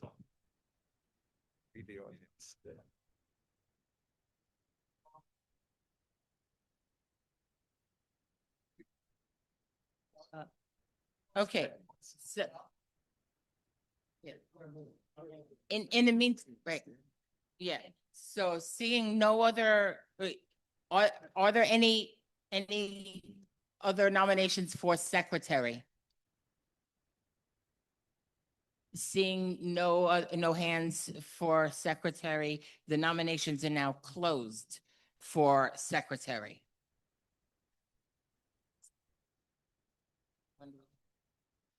Now we're going to the election. Now Jeremy has to send out the email ballots to all of us. Oh, no ballots. Yeah, gotta check your phone. You still have to. Even though he's running on a poll, we still have to send out the ballot because you never know if somebody decides to do a write-in. Abdus? Because someone is two position here for running for election, one thing. If they win both positions, what's gonna happen? Okay, so I think there actually might be a prohibition. I'll get back to you. So no, I'll get you an answer. I'll get you an answer. Just remember, Alex, sorry, we allow for a write-in. That's why we have to send the ballot out, right? We actually had somebody win by write-in once. Okay. You send it? Okay, so yes, Jeremy sent the email. Please check your emails and submit your ballot, please. And for those of you who are technologically disinclined, speak to your neighbor. You can fill out the form. If your name appears twice, it's only going to count once, so don't screw it up or don't screw your neighbor up.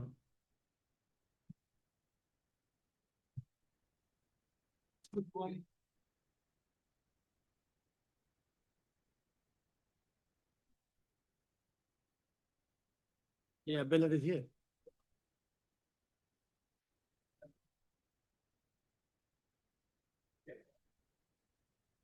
Okay. Treasurer, Do you want to move on to economic? Well, I don't know who's running for. Dwayne, do you want to, or? Oh, my gotcha. Okay, so while people are looking at their emails and submitting their ballots, Dwayne is going to present Committee for Economic Development and Public Safety. Yes, good evening, everyone. Firstly, I'd like to thank all my committee members. We had an amazing meeting this week. I would particularly like to thank the New York State Liquor Authority. They had two wonderful presenters come out and give us a nice education. And so with gratitude, I'd like to extend to Mr. Philip Arnold and Mr. David Stolar. We did not have a quorum at our last meeting. As such, I have three motions I'd like to present to the body today.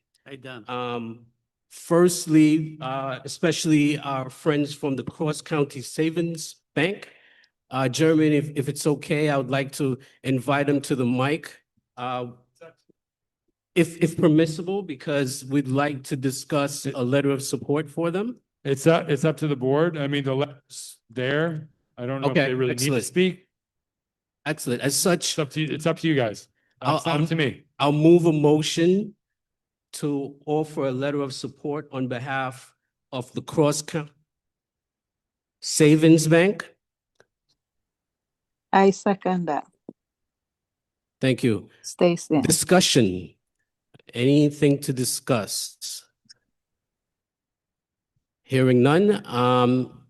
By a show of hand, any abstentions? Debbie, I see you. Did you want to address something on the discussion?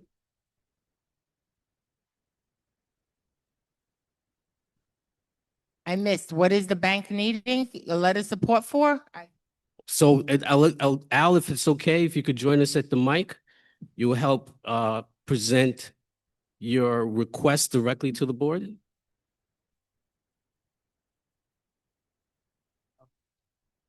Go ahead, Debbie. Just make sure your green light. 2 minutes. Okay, that's on. Thank you for allowing us to present. So the reason we're here is we're seeking support for the reactivation of our participation in the BDD deposit program. We're a small community bank. We were formed in 1888, 138 years ago. We're not a public bank. We don't have shareholders. We're really a bank that's geared towards the community. We have 6 total branches in New York City, 4 in Queens, 1 in Brooklyn, and 1 in the Bronx, right at 791 Morris Park Avenue, which we opened back in 2011 at a time when it was completely unbanked at the time.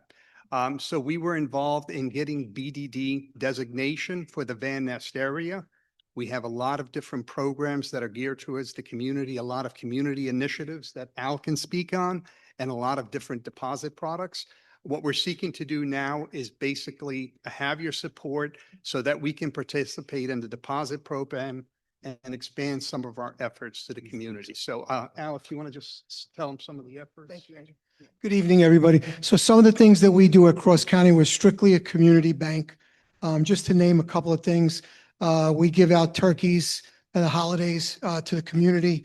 We have a backpack giveaway for schools. We do financial literacy for all our schools. And we also offer 4 different accounts that you can open up with $1. Okay, we have stepping stone accounts for children that trying to teach them to save. We have model safe accounts as well too, that have all sorts of privileges. And again, we're vested in the Van Nest Morris Park community, and we need your letter of support. Thank you. Anything else on the discussion? Go ahead, Debbie. What's BDE? BDD, it's Well, I'm not it's here a to learn. banking, no worries. It's a banking development district. Usually there's a socioeconomic study that's done by New York State, and they make a determination as to whether the area is underbanked or unbanked. And they basically have this designation, and that allows different institutions to participate in the deposit program to enable to provide additional services to that community. And I want to thank the Economic Committee as well. We had a very a great meeting, and I really appreciate that. Thank you. A quick question. Can you describe financial literacy program that you do in schools, and how many sessions does that consist of? Yeah. High school, middle school, elementary? Absolutely. We do that. It's usually the lower grades. It's more elementary. And typically we correspond with the principal of the school. They give us an outline of what they would like us to discuss. And then myself and some other people from the bank would come out and speak on financial literacy, savings, credit, how to save for the future, things like that. And that's how we address, the children. We offer them, different things to get them started. We'll actually open up an account with them with $5. We'll donate $5 to get an account open. But we do it at all levels, but it's mostly the lower grades. I think Alex had a question. Who else? Alex? Yeah. Yeah, you mentioned that if you were to participate in the BDE program, it would allow you to provide additional services. What additional services could be brought to our community by participating in this program? Would be big. We also have a low to moderate income lending that we do, in the area that would afford us that luxury to do that in this community. That's just some of the things that we would also be participating in.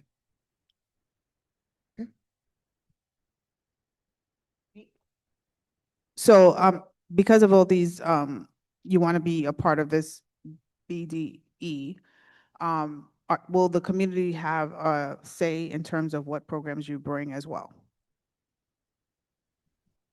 I believe the way it works is we were already part of the. Up closer to the mic. I apologize, sorry. Although we don't participate, we are in a BDD designated area that we helped create. So we have these community initiatives. We continue to do community initiatives. We haven't participated in the deposit program, and that's what we're seeking to do right now so we can expand some of these efforts. Okay, Patricia, that'll be the last question, and then we'll, Dwayne. So that last program that you just said, what exactly is that? The to be? Banking Yeah. Development District.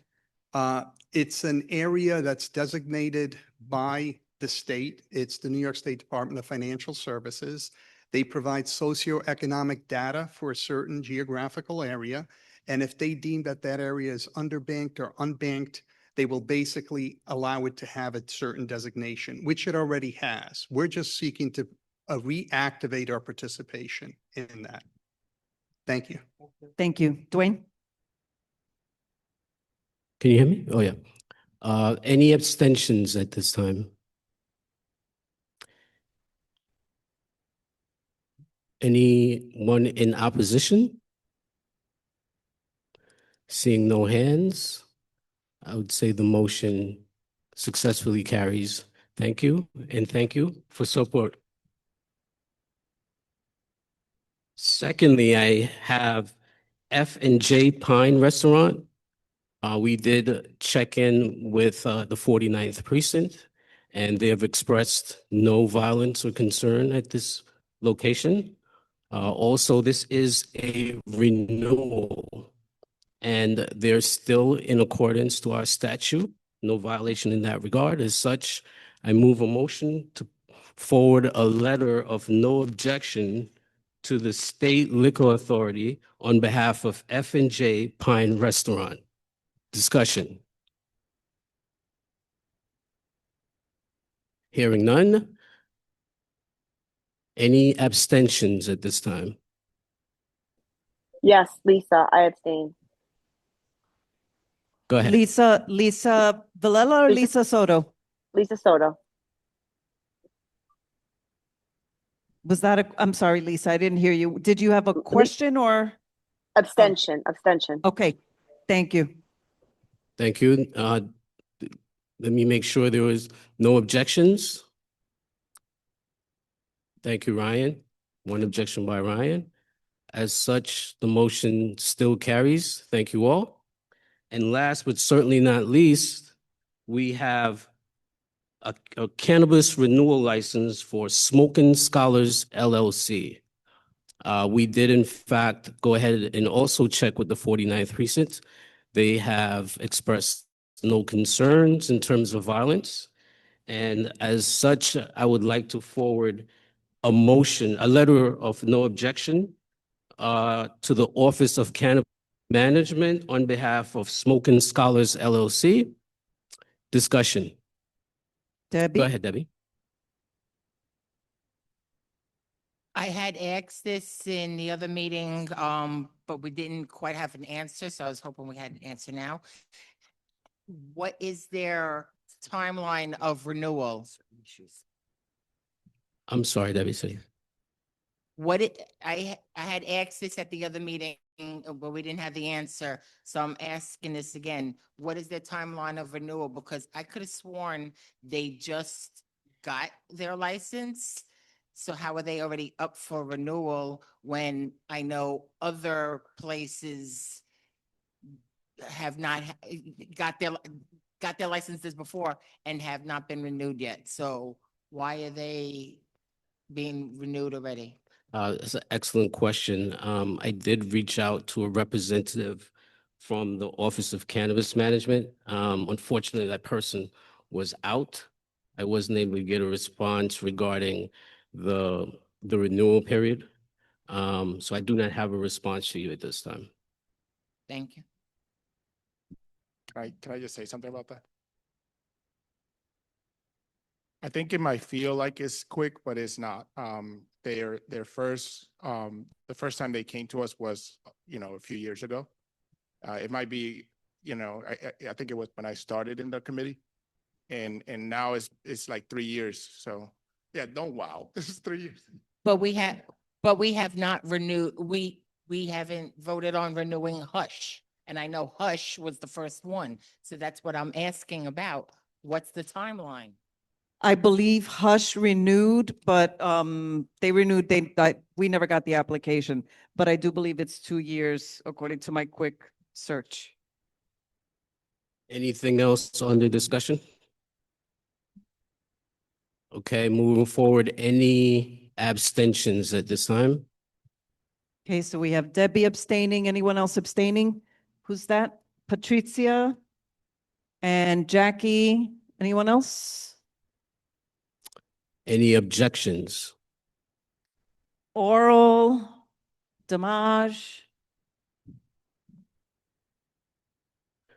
Motion carries. I thank you all for participation, and I hand it back to you, Madam Chair. All right, good job, Dwayne. Transportation.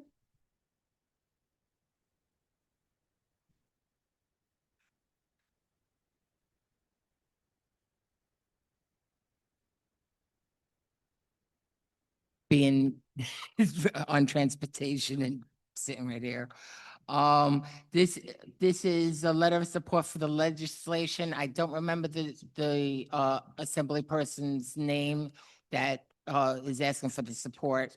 But I know it was online. But it's for MTA. The letter is the legislation is for MTA to be giving at least 30-day advance notice of any service changes in any particular area. That's kind of the short of the letter.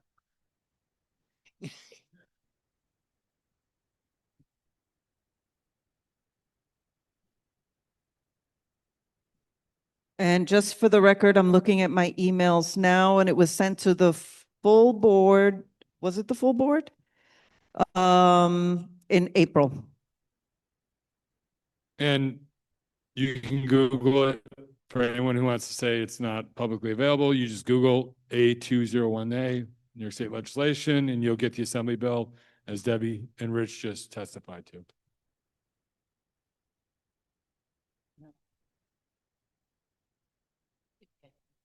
Okay, so it passed in committee. Any discussion?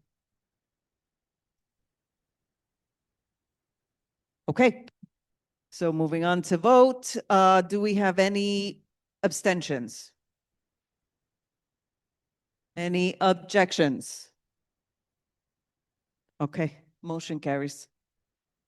Thank you on that one. Ryan, bylaws and ethics. At our last meeting, we primarily discussed the attendance or the attendance expectations. And after determining that what we were recommending was sufficiently different from what was presented to the full board a couple months ago, we decided to send it back to the full board, and we'll be talking about that and other things at our June meeting. And that's all we got. Thank you. Community development and budget priorities. Do we have Stacy on?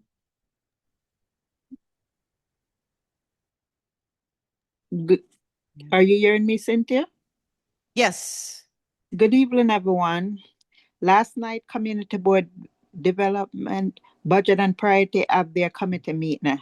Nick Staples from Department of Planning did a presentation about community district need and budget request process overview and submission tips for our community board.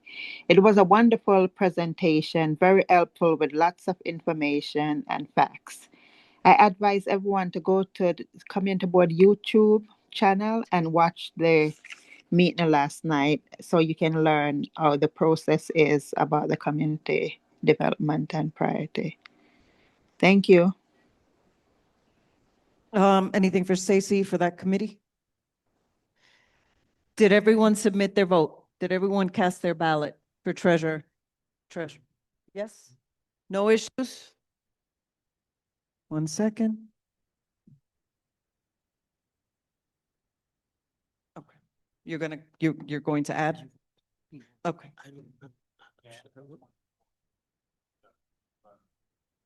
Vote for myself.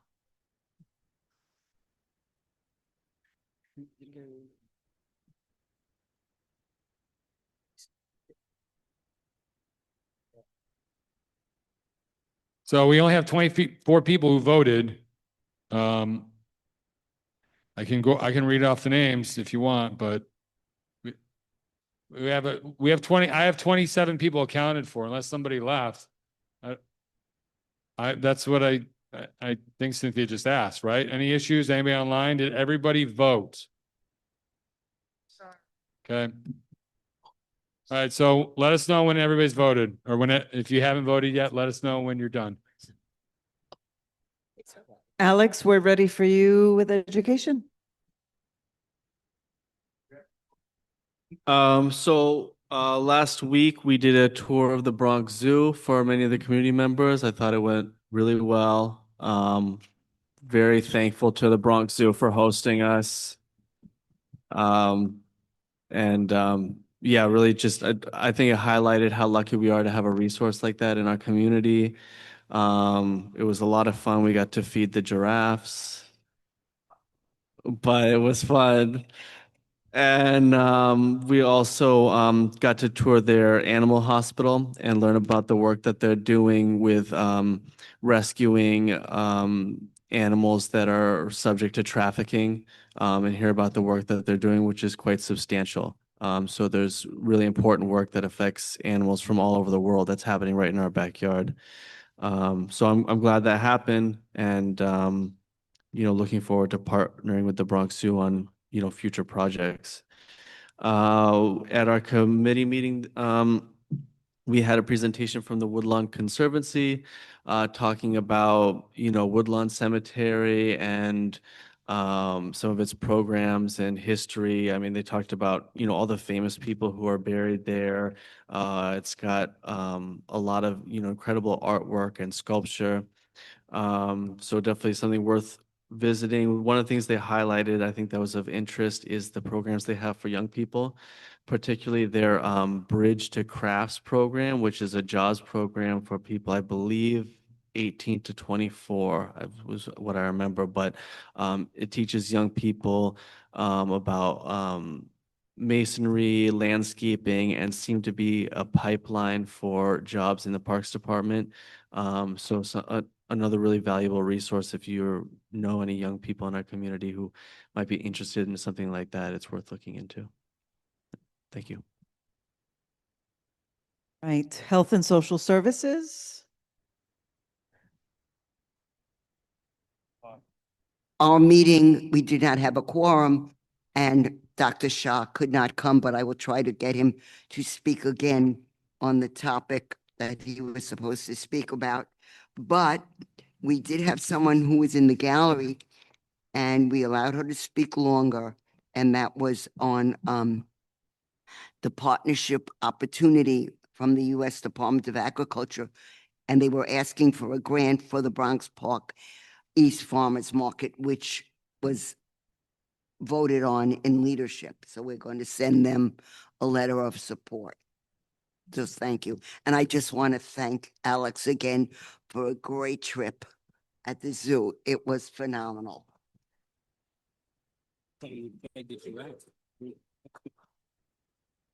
No, gee.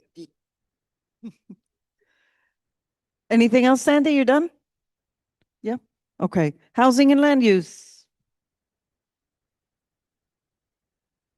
For housing and land use, we discussed a couple of issues. Ted Weinstein came in from HPD. We talked about 2910 Wallace, the BRC project, the Fine Fair project. It was a good, lively discussion.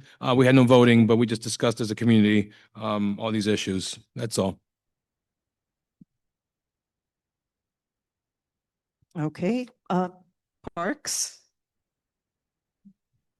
We didn't have a meeting, but I did see at Riley's community conversation, which was a parks related topic. It was highly attended by members that do typically attend our parks meetings. So there was good insight there. Here we go, 9 o'clock. Do you want to say? No. Oh, anything under old business? Does anyone have any old business they would like to discuss? Just do the elections. Okay, election. First thing is I did find the language. So when Debbie and I were talking earlier, going over tonight, how tonight's supposed to go, we clarified something else, not this issue about can you hold two positions at once? So the bylaws clearly say, except for the treasurer when serving as acting chair or vice chair due to a temporary vacancy, a committee board member may hold only one officer position at a time. So that answers that question, right? Abdus, you heard that? You can only have one position at a time, unless you're treasurer filling in for the chair or vice chair. All right. And then so in terms of the election results, so I know one person here did not vote. So they will be counted unless they want to vote. They'll be counted as an abstention. And then definitely one person online. So that would account for the votes. So there's one person online. Yeah, that's it. I might count, they will be counted as abstentions. But do you have the results or no? Oh, yeah. Sorry. I will confer, we'll confer with. Usually that's what you do. Yeah, no, sorry. We'll confer with Debbie, but it looks like Mickey Mouse. I'm just kidding. No, it is unanimous for Dwayne. Cool. Congrats. Dwayne. New treasurer. Congratulations, Dwayne.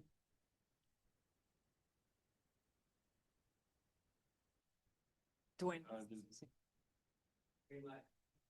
The battery might have it. I want to say thank you to everyone for trusting me with this honorable role. I do my best to perform my highest in terms of standards. Thanks again. All right.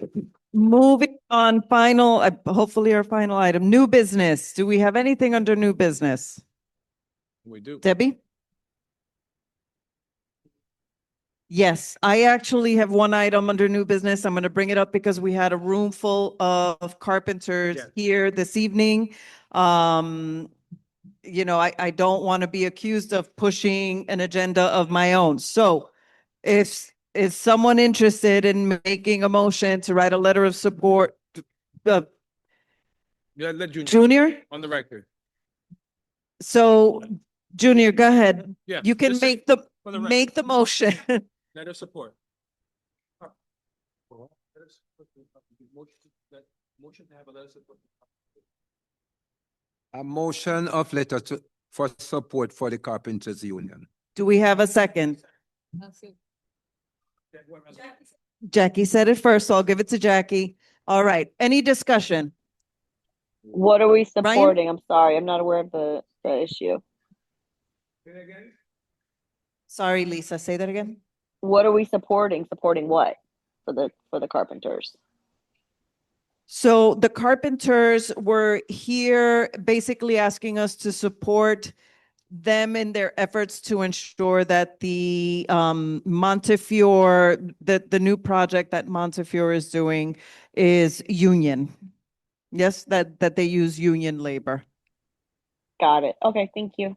I'm sorry if I missed that earlier. I came late. I couldn't hear you, Lisa, sorry. No, I said thank you. I apologize if that was discussed earlier. I did come into the meeting late. Gotcha. All right. So Ryan?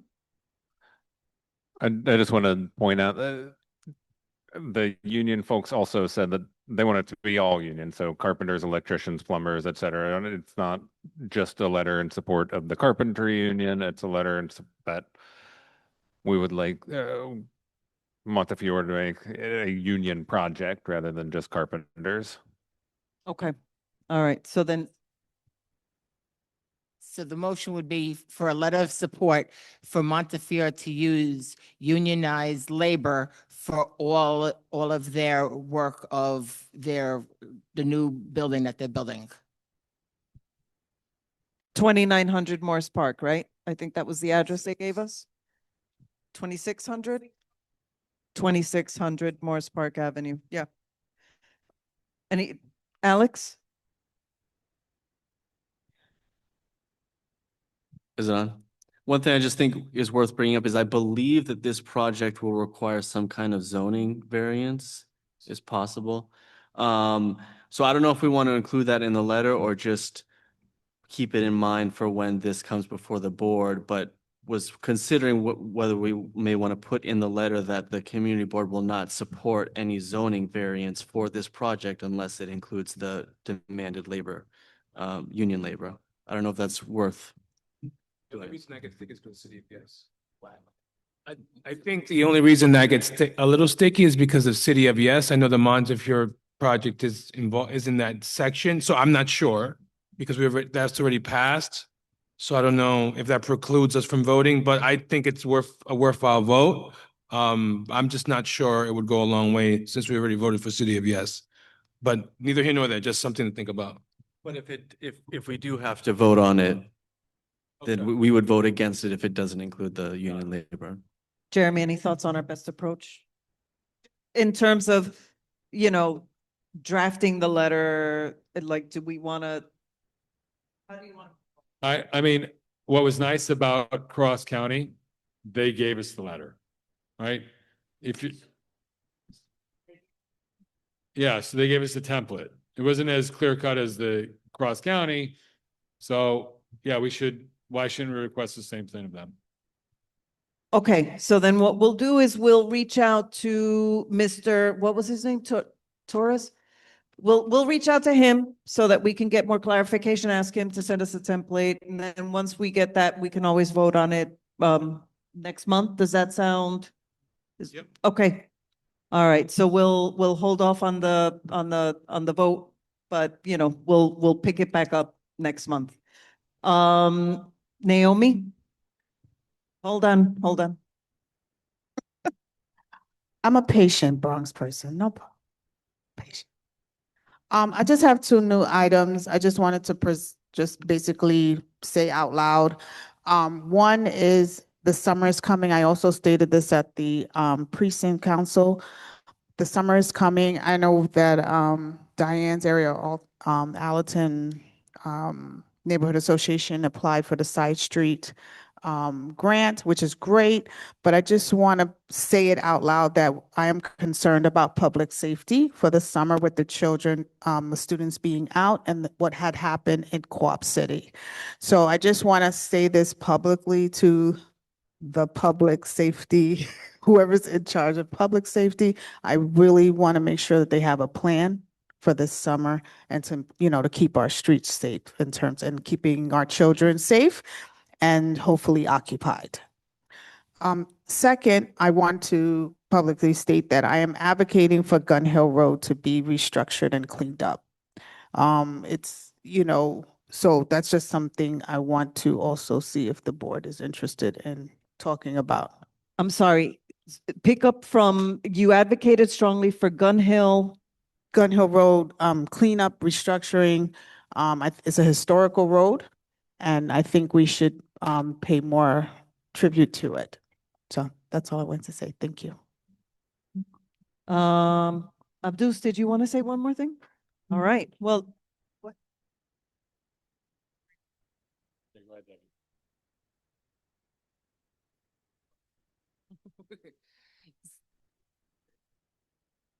It's online?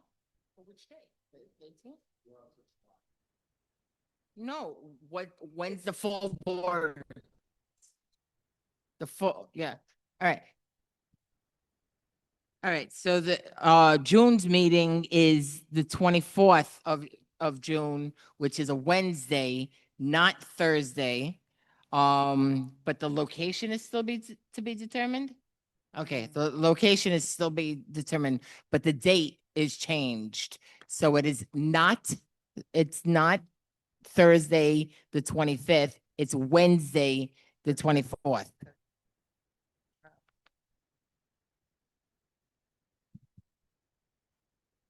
So, congratulations, Dwayne. Hopefully you'll fill Veronica's shoes by helping me clean up afterwards. Patrizia, and then we're done. Go ahead.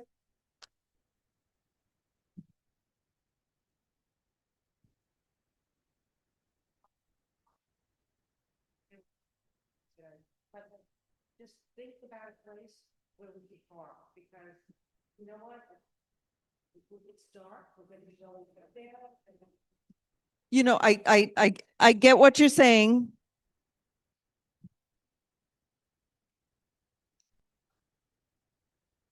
I get what you're saying. And listen, I'm a driver. I drive everywhere. At the same time, I have trouble. I have trouble catering to just people who drive. I don't think it's fair for the rest of the community. But it's always something that we consider.